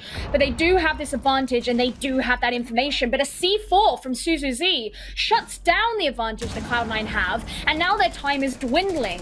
Nova is going to go in for the plant, and MV Taylor's taking some damage. 5 seconds still to remain. It is a post-plant situation, and Cyclops are going to be losing yet another member. Cloud9 look like they're in a pretty good position to be able to hold on to this. Black Ray can't do much, and Cloud9 do indeed take round one. A very strong post plant from Cloud9. They held very strong positions, and Cyclops certainly didn't have a leg in. I think the key for me there was the fact that Cyclops failed to deny that plant. We saw the initial C4 come through before the plant was attempted, actually, and that did get a kill. And the second C4 was, I believe, too late. I think it eventually got shot out. I'm pretty sure Cyclops did eventually rotate a player around there, but they just didn't have the right players in the right positions with the C4s remaining to pull that off. It's a bit of a shame, really. I think that definitely did sway due to the early 2 picks from Charles on the wrist stairs. Losing Anderson and I believe it was Black Ray really early, just really hamstrung them. Is this serious right now? Are we going back to 2018 for the Blitz meta? I mean, no, okay. Mantis the former Cloud9, you know, before they got picked up by C9, these guys were under the name of Mantis for a very long time. MV Taylor and Static were on that roster ever since 2017 or before we even had the Pro League. These guys were the Blitz team in APAC. Like, these guys were the ones that played Blitz at the APAC Finals Season 7 and 8. And, man, it was terrifying. And I guess MV Taylor's gone back to their roots. Even when you look back to the Korea Open that happened back last December, if you can even cast your mind back that far in the past, they were still playing Blitzfinker like on coastline kind of composition. So yeah, it's definitely been a running thread, and it's just funny, you know, clearly picking the Blackbeard to kind of send a hot breath down the back of Cyclops, but also having that joke, ongoing joke from Clubhouse, and now to pick something like Blitz. Unlikely that Cyclops are expecting it, despite the fact that Cloud9 have a legacy in it. It's not as if it's something that they pick all the time or even have done much recently. Whereas Cyclops have gone for pretty much the same operator lineup as last time, but we still don't yet know if they've gone for the exact same setup, particularly back on the rear stairs, and how these two things are going to interact. It does look like that might be the case, given that the bulletproof was still there anyway. Yeah, it does look like they're doing the same setup. And actually, Cloud9 have a pretty decent counter to this in the Blitz. I don't know whether that was the reason they brought the Blitz, but it is a pretty 50 gunfight here. And, you know, Charles taking a really passive angle, hoping that the enemy peaks. But the way that really Anderson should be playing this is fairly passively, forcing the attackers to waste through these ADSs and then eventually get concussed. There you go, one ADS burned, second one nearly burned. One more flash will do the trick, or an explosion. Pre-fire's coming through. Anderson, the goal here is to, okay, now his ADSs haven't been burned, he's going to fall back. But of course, the attackers don't necessarily know this, so they're not super keen to peek him just yet. Oh, he's still going up. I mean, the thing is, the information that's being fed, Cyclops know that there are 2 members of Cloud9 up there and not just 1. Of 3, in fact, actually. So that's also going to help influence the decision to retreat somewhat. Nova getting ready with the nade. That could remove Gatorada, but he's actually out from Harry Potter on his own volition anyway, trying to take some shots through in towards construction. He's in a precarious position, but the fact that Ayagator got the kill onto Xiao means that he can live to see another day. And MV Taylor is still out here, shield in hand, trying to push through into elbow. That's where he's going now. Gatorada, the next death. However, there has been the late reinforce. He can't get through, and they have to change their mind and go back another way. It's a 4 versus 3 at this point, and there's a lot of explosions going off in the distance. Gator's just trying to hold on to Pillar, but he sees that shield and he moves back. Wow. Trying to use the wall, but he gets it. Blitz is down. Goodbye. And that means Cloud9 are also now at a disadvantage. Nova the next to fall. Static just trying to shoot on through. It looks like this could fall in Cyclops' hands, and it does. Cloud9 going for a strategy that's reminiscent of their past, and it doesn't work out in their favor. I actually really like that idea there from C9, using the Blitz to try and take control of elbow, but as you mentioned, that late reinforcement from Cyclops put a brick wall in front of that plan, quite literally. Impactful play there would definitely be Ayagator, just dancing around with that Vector. He actually found effectively 4 kills. If you count the one that his teammate finished off that was injured, I would count that as a 4K. So credit to Ayagator, swinging around even with a lot of walls breached. Sometimes it just comes down to good peeking and good aim. So well done to Cyclops for holding down that. I didn't think it would necessarily swing their way. Bit of a gamble from Cloud9, but the big takeaway from me, Gio, is just the fact that I love that we are seeing Rainbow Six played differently. This is what I just absolutely love right now. Like, we are getting treated right now. This isn't, a lot of the time you see these weird compositions on games that maybe don't matter as much. You know, if it's a match that is less important, you see weird things like Ella FO12 or Warden or Blackbeard or Blitz. But no, this is the game that determines which one of these teams makes it to the Major Grand Final. And wow, I mean, this is just such an original siege, and I love it. I mean, I think the creativity is obviously incredibly entertaining, but it's so enlightening just to see how viable it can be. and see these adaptations that have been being made by both of these teams in such a serious situation as to the semi-final of a major. Cloud9 looking to defend their running title, and Cyclops are looking to claim it for themselves. Now, clearly this time, Envy Taylor's Blackbeard pick was not a bait, and they are in fact going back for that. So we are going to continue to see this creativity and this diversity that you see, or compared to what you see from other regions. Goodbye Gatorada, says Envy Taylor with the shield in hand in front of his face. Early loss for Cyclops. Yeah, it was the Warden, which was primarily brought in theory to deter the Blitz. Of course, Blitz can flash any player, but the Warden can nullify that flash. So I think that was the reason why we saw Gatorada on the Warden. Also, he's just fairly good operator. He's got the MPX rather with the 1.5 times scope, and he can bring in the Deployable Shield. So good loadout overall. I think there was actually a closet extension on the Master side from Cyclops, which is a fairly unusual strategy. But yeah, indeed there was. Rotate hole into closet. A couple of APAC teams have done this before. It's a cool strategy, but it's just being bypassed here by Cloud9. As you can see, they're going for a top white push, which is not working. I don't know. Static caught with his pants down, gets finished off. And now that avenue is completely shut down for C9, and they're just relying on the players at big window. And here, Nova, if he can make an impact from this corner, maybe, but I don't think it's going to work. I mean, we've seen Shell in the past play pretty effectively at this position. It is, of course, where you naturally expect to see a Zofia play. And Envy Taylor has a pretty tight angle as well.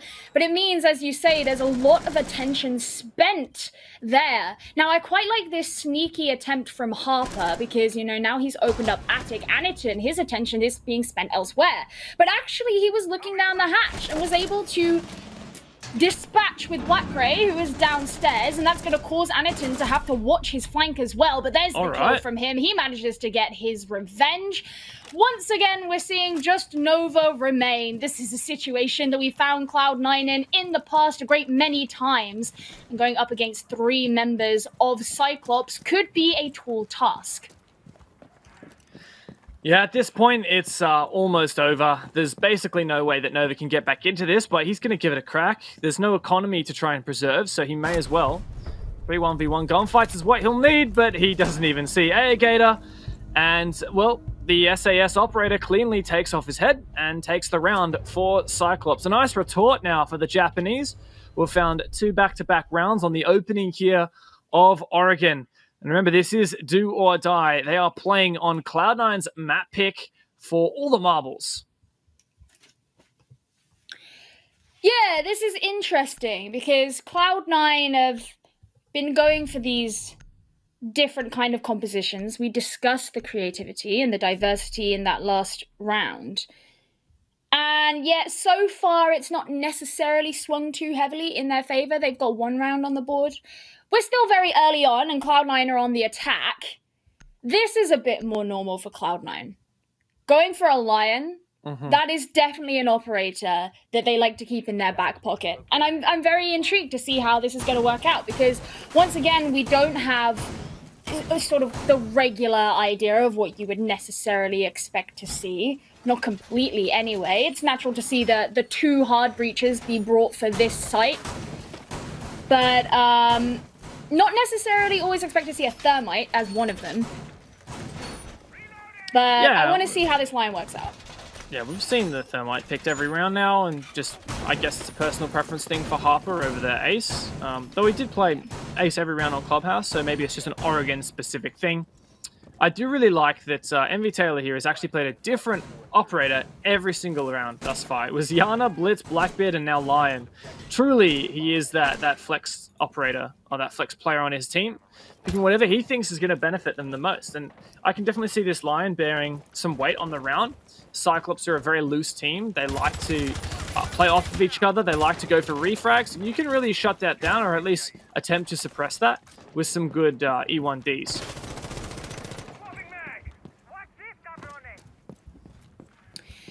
Yeah, I want to see how much that's going to affect them and going to give them an advantage. I think one of their big failures in that last round was the fact that they focused their attentions quite a bit on very specific areas, like how we discussed with Big Window, and didn't necessarily do so in more traditional areas like coming in through Master and Closet. And part of that, yeah, maybe it was because of the extended hold, but the point still stands is maybe it was at times short-sighted or not necessarily as high dimension as you would need in order to do a successful attack. So I want to see them being more thorough on this kitchen dining attack. It does look like they're trying to do a proper clear rather than just going straight in from the downstairs. As Static is upstairs, holding onto this angle very patiently, wanting to get rid of the players of Cyclops who are up there, and there's the E1D to help him out. But the kill not confirmed as of yet. Wait a second, what was that? Okay, just a Maverick torch to destroy that Mute Jammer, and then the exothermic charge to breach onto the kitchen bomb site. Now, this is fairly unusual. Most attacking teams will go for a dining side take from small tower. Much less commonly do we see the kitchen executes from meeting, and the primary reason for that is how many good anchor positions the defenders have. Suzu's actually going to find the first kill from upstairs through the floor, in fact. This is another weakness of this kitchen attack, and it's just spiraling against C9. Suzu unflashed, and he's going to have to, well, support his teammate. There you go. Static goes down. Harper and MV Taylor, the final two players. The E1D subsides. They'll need to regroup now in a 2 versus 5 with almost no hope of planting, no control upstairs, and no execute in sight. Just these two members remaining. And even then, not holding onto the diffuser, and it's in a precarious position. MV Taylor's trying to edge forward. He may be able to catch out Black Ray, but there could be this crossfire as Irrigator's not far away either. He should get caught out, but somehow he manages to get a kill before that happens. Okay, he's down in security. Everything's on Harper. Definitely wasn't looking to work out in Cloud9's favor. And once again, they see their potential advantage on their own map slip further and further away as Cyclops put another round on the board. Very interesting way that Cloud9 decided to attack that objective without fully clearing out the top floor. For me, a large part of that was the fact that the first kill in the round came from Suzu, who was the player tasked with holding dorms. And when there's only a single player tasked with holding dorms, and yes, there was a player on White Stairs to support, I really did think, though, that with that setup from Cyclops, Cloud9 could crack the egg, could break through. But instead, I think they kind of half-committed.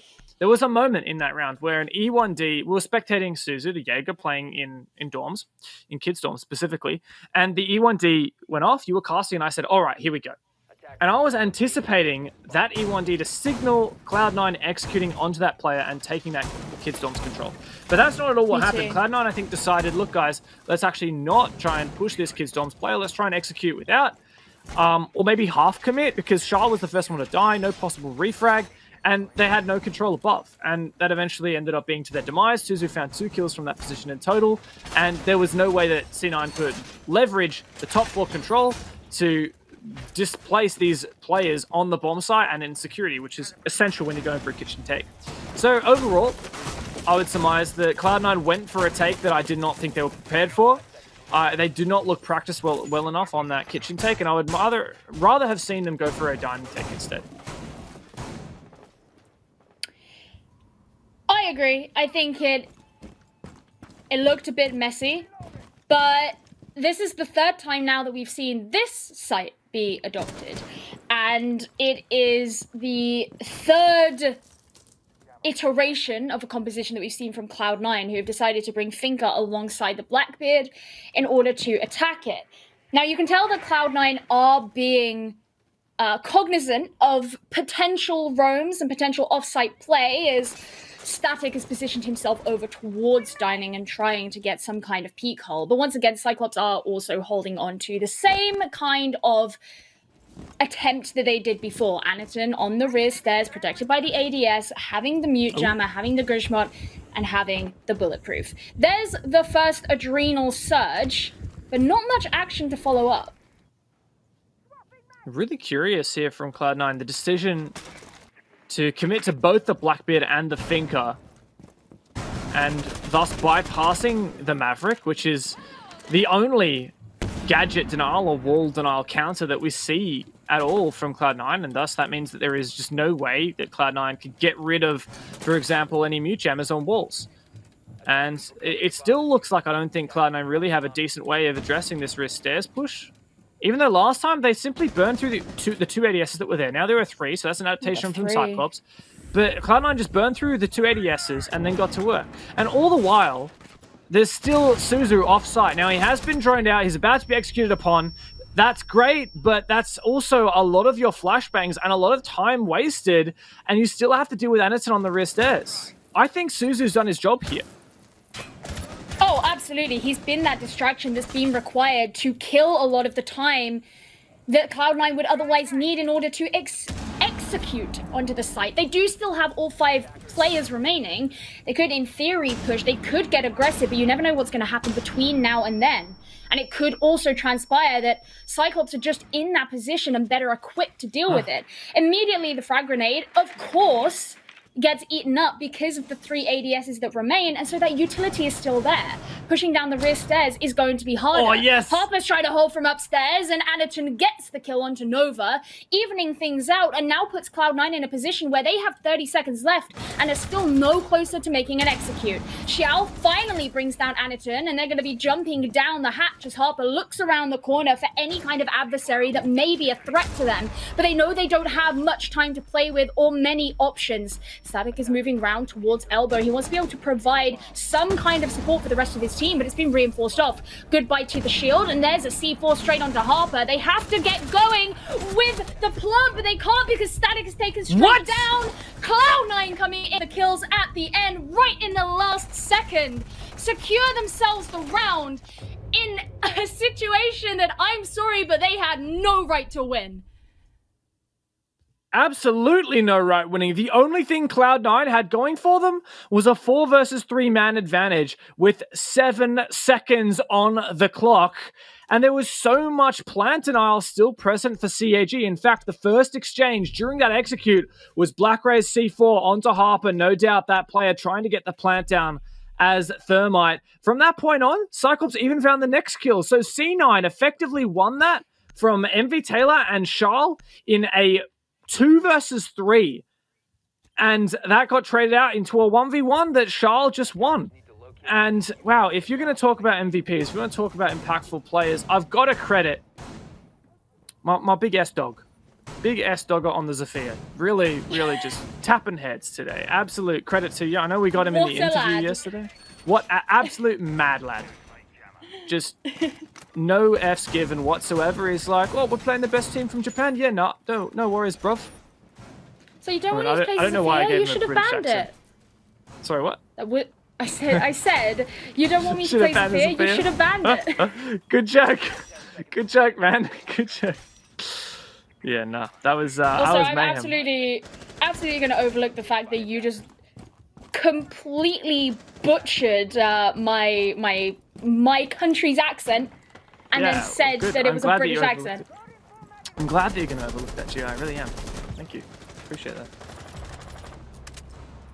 Another kill for him! Charles just sticks it up right again. My goodness. I guess he can't be stopped. I guess he really cannot be. You can ban whatever you like. C9's just going to rush laundry. It doesn't seem to work, though. I think Cloud9 got a bit ahead of themselves. But don't you worry, Nan. Charles still on the server. The Static also has had some big games. 3v4, not the best position to be in, but there is a lot of time left. Utility, not so much, but I wouldn't count them out just yet. And they still have a decent amount in pocket. It looks like they're actually going to be focusing on this laundry side, removing Blackberry from the equation. That does open up some room, but it also announces to Cyclops what their plans are. Flashbangs going through. Static's just going to be watching out on the flank, not necessarily knowing where their enemies are. As if! Anaton falling. Now Cloud9 have the advantage, and this could suddenly swing in their favor, despite how bad the aggression at the start went. The C4 doesn't catch Xiao as he pushes down through Freezer, and look how much time is still on the board. So much for them to play with. No C4s left for the defenders. Gator taken off the board. Suzuzi's going to try and fight for his life in return, but he's up against against 2 members of Cloud9. They turn it around, and they manage to end with 3 rounds in their pocket on their attack here on Oregon. Absolutely ridiculous from Cloud9. They find the first pick, countering a spawn peak. They try rush laundry, a bit ill-advised because they fall flat on their faces and lose 2 players for none in return. They're in a 3v4 and I say, yeah, well, good try at Cloud9, but maybe a bit premature. Oh, well, they can still do it. And they did! They went from a 3v4 to a 2v0. They only lost 1 player in the process of killing 4. That's insane. That's ridiculous. That is just not allowed. I'm just don't know what I'm watching right now, Gio, but man, I am so glad that we are casting this series because these teams absolutely know how to deliver. I just feel like you never know what's going to happen from 1 second to the next. It's so difficult. I had a message from someone being like, how do you even cast this? They're like, casting APAC seems mate. Insane. It's like, you just kind of got to take it as it comes. It's like, not just APAC though. You Like can't I do really wanna... like forward predict. Oh, it's not that APAC is the only region that's exciting to cast. Absolutely not. Oh, But it is though. I mean, it's the just best like, region. Let's be honest. You're biased. It's the ability to predict what's going to happen based on the decisions that have been made earlier in the round becomes increasingly difficult. Yeah, what I was going to say is like this isn't typical. I don't want people to think this is just typical APAC right now because this is not. Like this is really unpredictable and aggressive even for APAC. I don't want people to think that APAC is just all run and gun, no strategy. That's not at all the case. Both of these players are playing both these teams rather are playing quite uncharacteristically. But Cyclops in particular is one of those teams that is always down for a little bit of shenanigans. Hey, look at the madman that got the opening kill. It's Xiao. Goodbye to the Amaru of Gatorada. That's not going to work out necessarily. That was their 6th pick as well. They 6-picked off of the Blitz onto the Amaru. So that was kind of the little sneaky thing they had in their pocket, taken straight off. Xiao also taken straight off the board by Black Ray, who decides to get aggressive in return. But Cloud9, they're still holding onto these rear stairs with the clash. This was their 6th pick as well. Now, Shield is going to cause a problem, especially with not having a Sophia in the attacking lineup.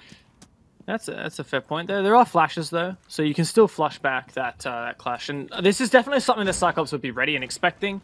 By no means is this an unsurprising strategy for Cloud9. They love this clash. In particular, Static has been a very big fan of the clash, particularly holding blue on this basement objective here on Oregon.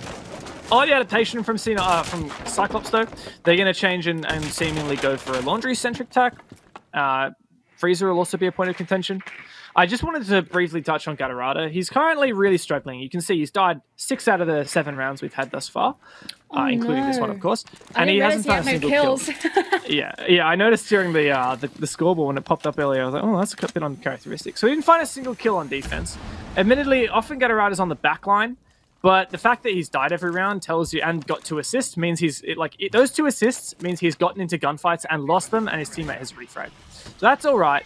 But definitely not a player that's feeling confident right now. And maybe a bit unfortunate that he actually lost the fight through the floor that he would have been advantaged of in this round as well. So a bit of a shame.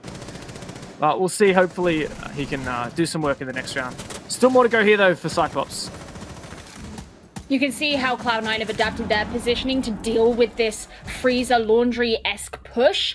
And actually, it looks to be working for Cyclops, first and foremost, as Anaton gets the opening kill in this engagement onto Nova. Cloud9 still holding on tenaciously, but it does put them on the back foot. Oh, that was narrowly missed from Harper. Maybe Anaton can be res, but that's a lot of work for Irrigator, who still wants to be holding on to the angle up ahead. It's going to leave Anaton to continue to exsanguinate. Oh, no. Suzu Z! And not only that, but he was holding onto the diffuser too. Cloud9 just built upon the situation and cleaned it all up. It all came from that one DBNO from Harper that allowed everything to be finished off. Credit to Cyclops, they actually had a pretty good strategy there. I like the thinking. I can appreciate it. They saw the really heavy blue-centric setup, especially with the Clash, and they thought, look, guys, we've already lost one player and 3 flashes along with it, thanks to Gatorada, unfortunately, losing his life at the start of the round. So let's just instead commit to a laundry-centric push and hold Freezer as well. Credit to Cyclops. They managed to take Freezer control really effectively. Black Ray almost uncontested. And they also managed to dismantle both the mirror window facing into Freezer and the mirror window facing to laundry from the closet. But it goes to show that just because you use Hibana to counter the mirror windows, it doesn't mean that you won't just have Harper stand where the mirror would be and kill everyone anyway. And so that's what happened for C9. It was a meat grinder moment for Cyclops, and Harper, with that Scorpion, was happy to clean house. Now, one thing I do want to acknowledge is the Cyclops are not far behind Cloud9. It's not like Cloud9 are running away with this. In fact, for much of the first half, it felt like Cloud9 were definitely on the back foot. So Cyclops can still bring this forward. They could even this out in this round. They could even overtake Cloud9. However, it is, of course, notable that they are on the attack, which naturally puts them at an immediate disadvantage anyway. And I think, as we've touched on previously, Cloud9 are riding this momentum of confidence that maybe isn't there on Cyclops quite as much, particularly with, you have players like Gatorada who aren't seeing the best performance so far today, whereas I can't necessarily point out a specific overt weak spot or weak player in Cloud9 right now. The dorms, Cyclops have taken control now of Small Tower and starting to flush out this vertical presence below.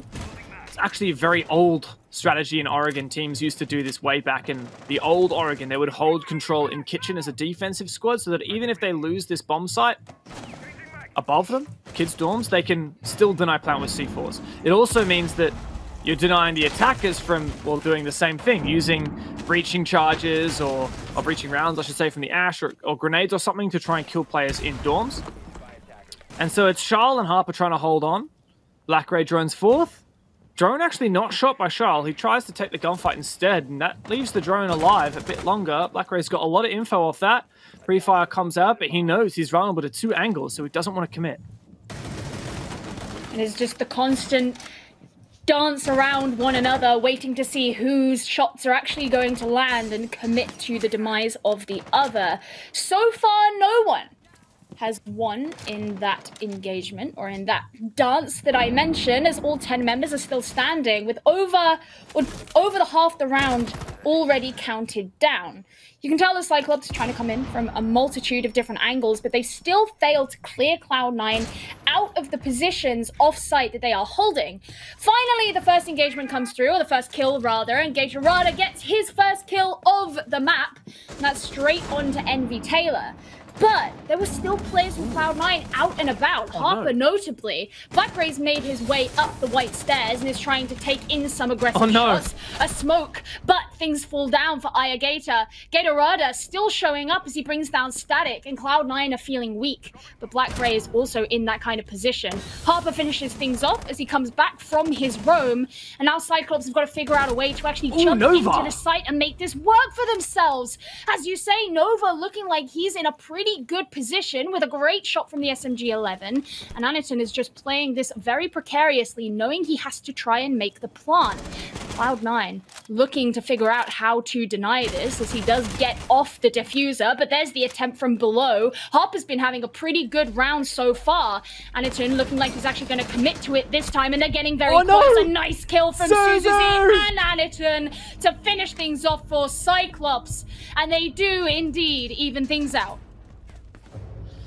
Oh no, such a hard time to be a C9 fan watching Nova whiff that entire magazine.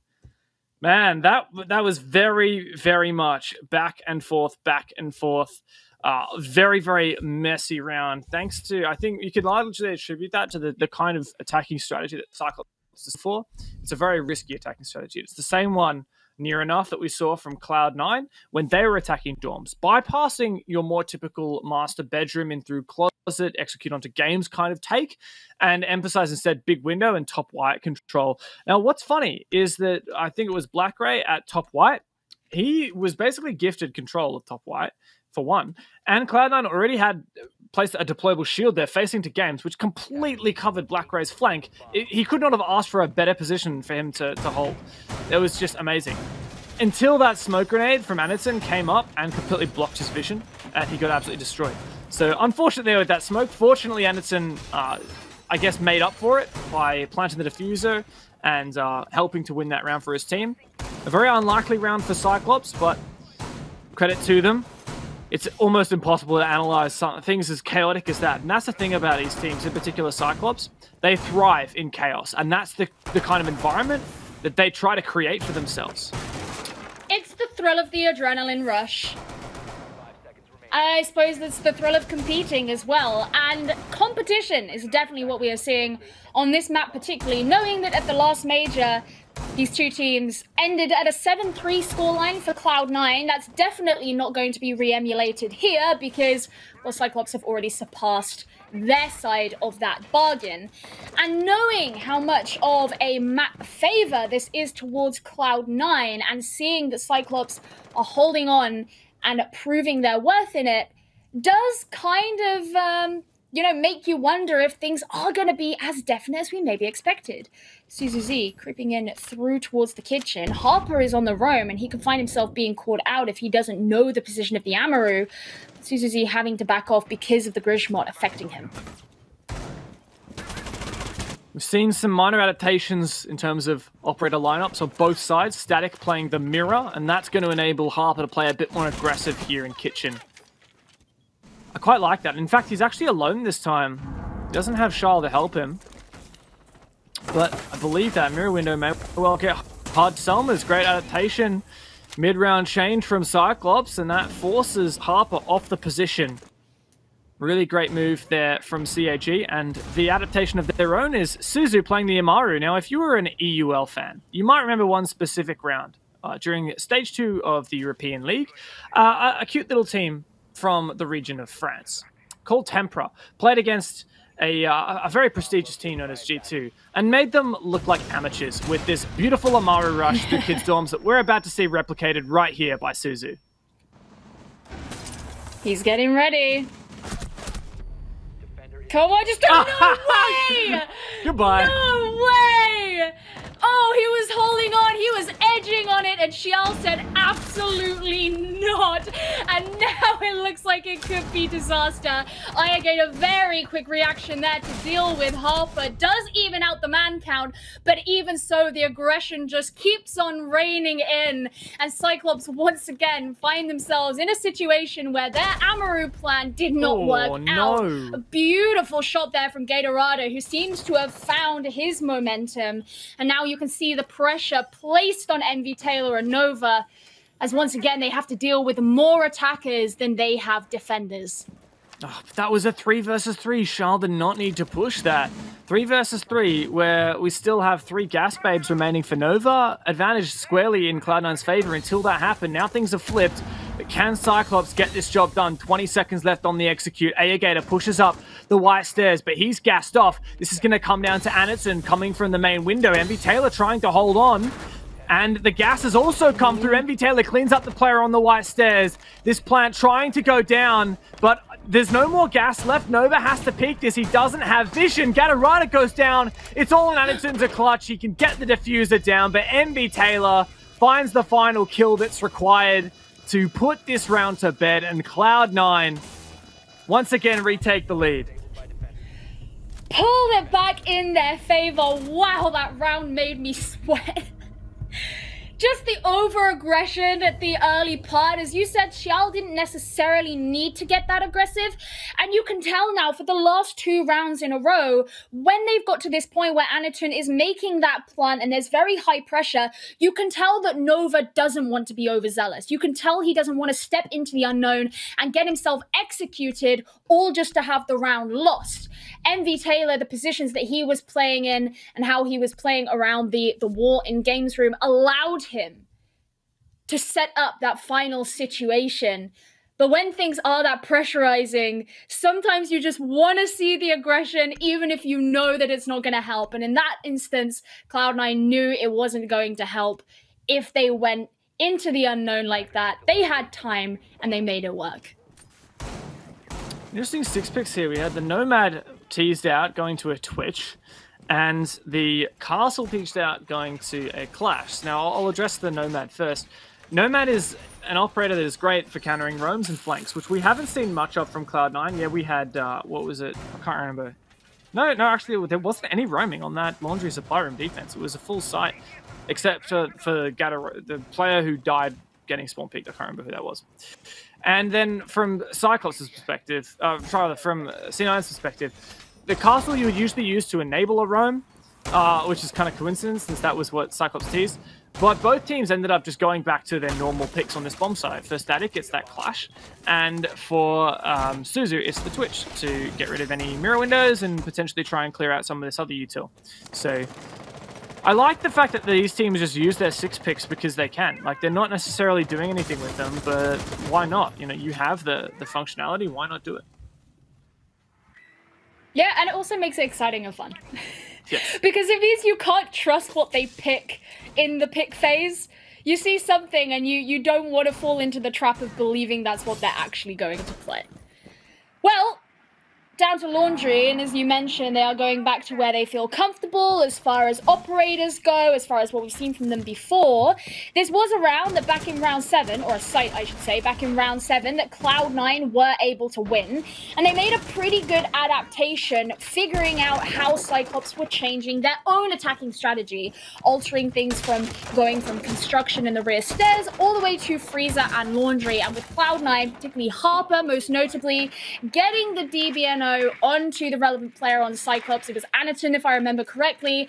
Just had a cascade of consequences that allow Cloud9 to just sweep in and take all the necessary kills. It does look like that is what he's going to do. Maybe they can take Cloud9 by surprise, which is something they failed to achieve last time. I was wondering, why is Gatorada... Well, firstly, why did he put the pellets in the corner? And secondly, why is he not just blowing them straight away? It's because he's going to hot drop. Now, you only need 3 pellets on a hatch, a reinforced hatch from Hibana, to destroy the hatch. Now, he's actually going to try and get some more value out of his X-Kairos. He wants to use it to break this mirror window, I do believe. He's going to try and make sure they can smoke it so it can't get shot off. I believe that's the strategy here. No, a nade maybe to go through. Gatorada, I want you to see you hot drop. Come on, man. Well, I mean, Iagate is already all the way up, and they are pushing Cloud9, very present in kind of the center of the site here, and you can see how Anaton has come in through Laundry, just taking position on the box as they try to secure these different angles. There's finally the mirror window being X-Kairos, and it's trying to set up Cyclops for success, but Gatorada is going to be the first one to fall down. This might not end up working out in their favor if Cloud9 are prepared for this. The speed that maybe they hope for, not necessarily being achieved. Nice. That's a great kill onto Nova. He can't play through that angle anymore, and that allows Cyclops to just flood on in. Just over 20 seconds remain, and it's still the backwards and forwards, but actually Envy Taylor with a 2K. Oh, Harper wow. on top of that. That says Cloud9 keep onto the round. They win round 10 and put themselves on match point. Not only match point, Gio, but that is series point for Cloud9 coming on Cyclops' map pick. They have looked red hot, and they are getting very, very close to punching a ticket to that grand final to face the winner of Giants versus Xavier later today. Cyclops have all kinds of work to do. With everything on the line, they were embarrassed 2-0 by Cloud9 in the August Major. Surely not again. Oh, this is where it all comes down to, because if Cyclops want to prove that they are not just the best in Japan, but in fact the best in the entire region of APAC North, they have got a very monolithic path in front of them. They would have to win Oregon in overtime and then win out map number 3 of Consulate. That's a lot to expect, and Cloud9 seem to be on a tear. Even in a round like that last one, where Cyclops look like they are prepared for their attacking strategy, they are spending time investing that effort to setting it all up. Cloud9 still read into it, still take advantage in those last lowly seconds, and they can still sweep through with the kills that they require.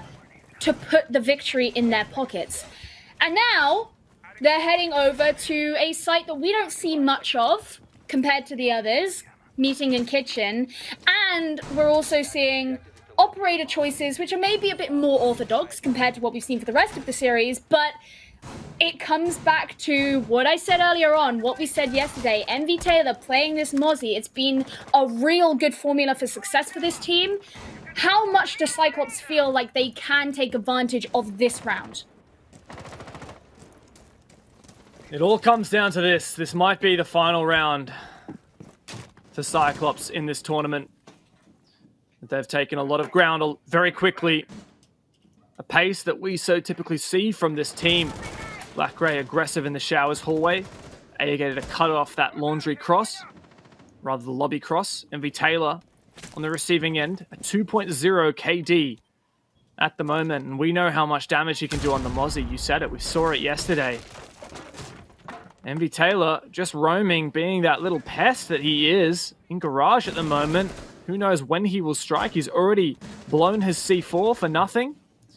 As Black Grey starts to take control above, he just narrowly misses Static. This is a very important ground to take. This top floor, it was what Cloud9 failed to do when they were attacking Kitchen. They never took control here of Kids' dorms. Now Cyclops have it for free. As soon as Anaton drones it, he will see there is no one playing in there. However, C9 are playing downstairs below and ready and waiting for Anaton to jump in the big window. This could be a death trap for Cyclops, and also means even once they realize that, oh no, not a death trap for Cyclops, or at least not yet. Static the first one to go down. That could give them a little the that C4. They can get their fingers in the C4 straight through the floor. Harper getting his revenge as it's being opened. And now Cyclops, as they try to apply the pressure down from below, they still know they're going to have to face these remaining 4 members. Nova down with a shotgun. But in fact, he's down himself. In come the sweep of kills. It's just MV Taylor on his own. All of a sudden, he gets a kill, but he's got to get 3 more if he wants to hold on. Now, the world's not over for Cloud9 if they lose this round, and they do. Cyclops hold on to the game. But is it going to last? So pivotal there for Cyclops that they took that top floor control. Even though Cloud9 managed to take down that sledge with a C4, Cyclops were incessant in their determination to use that vertical play to their advantage, and they won so many individual gunfights through the floor by using that positional advantage. It completely displaced Cloud9 and meant that, well, there was no even need for an execute for Cyclops. Now, in the final round of regulation, Cyclops stare down yet another match point, series point against them. They're going to have to hold down for 1 more attack and push this all the way to overtime to keep their hopes and dreams alive in this major. Now, I'm very interested in the decision that Cyclops have made here to bring a Capitus. You're going up against a Wamai, and also Cloud9 have now 6-picked onto a Warden as well. So much of the benefit that he could offer could be very easily mitigated here by Cloud9. And we've seen this happen to Cyclops before, especially on the rounds where they've chosen to bring an Amaru, where they've said, this is the operator we're gambling on, this is the route that we're going for, and it's been shut down early, and Cloud9 have taken those rounds. Cyclops don't have room, they don't have the space to be able to make gambles that don't pay off right now. And especially when it's Anaton, and he's the one carrying the diffuser. He's been making these plants the last couple of times Cyclops have attacked onto this site. But I wonder how effective it's going to be when you're relying on this operator. Cyclops don't have any second chances now. This dorm's bomb site they have successfully attacked once and lost once. Harper around the corner. Suzu's going to give this information to Black Grey. That drone is pretty far ahead. Black Grey does not land his shots. A couple of pre-fires from Harper, and that just says no thank you to the Ash. Cyclops pushed back. Harper actually managed to get all the way back to Kitchen as well to hold this position that we've seen Cloud9 so determined to establish underneath the bomb site. And with the Grismots as well to support, Harper is going to have a field day on the Ella. that's not good news for Cyclops. So they are going to have to figure out their way of overcoming those obstacles that are being placed down by Cloud9. There's the Icaros onto the closet wall. Now, Xiao being a Jaeger, he doesn't have impacts or anything like that you would see on a Maestro, who may take the same position to prevent that from happening, but he can still take the aggressive position and try and hold back anybody who may look to come in through that direction. Particularly if we've seen his zealousness recently. No. Herber gets the first kill. That is onto Anaton. That is your diffuser carrier. That is your Capitan, who What? I have my concerns about. But Ihergator comes straight in with the revenge. And now he's ready with the nades. He throws up to the ceiling. Nova's just getting prepared on the white stairs. We've seen this position before, although not with the same weapon. So maybe we won't have these same issues. But it's actually a really good position for Nova. He still has gas as well to support himself. If he wants to back off, he can just gas off the angle and then get up. But yeah, for the most part, prone here on the white stairs has not been... Cursed. Well, it's been a fateful position in the past. But I think it's a great way to just put a stop to this push from Cyclops. C9 know... Okay, they've droned it out.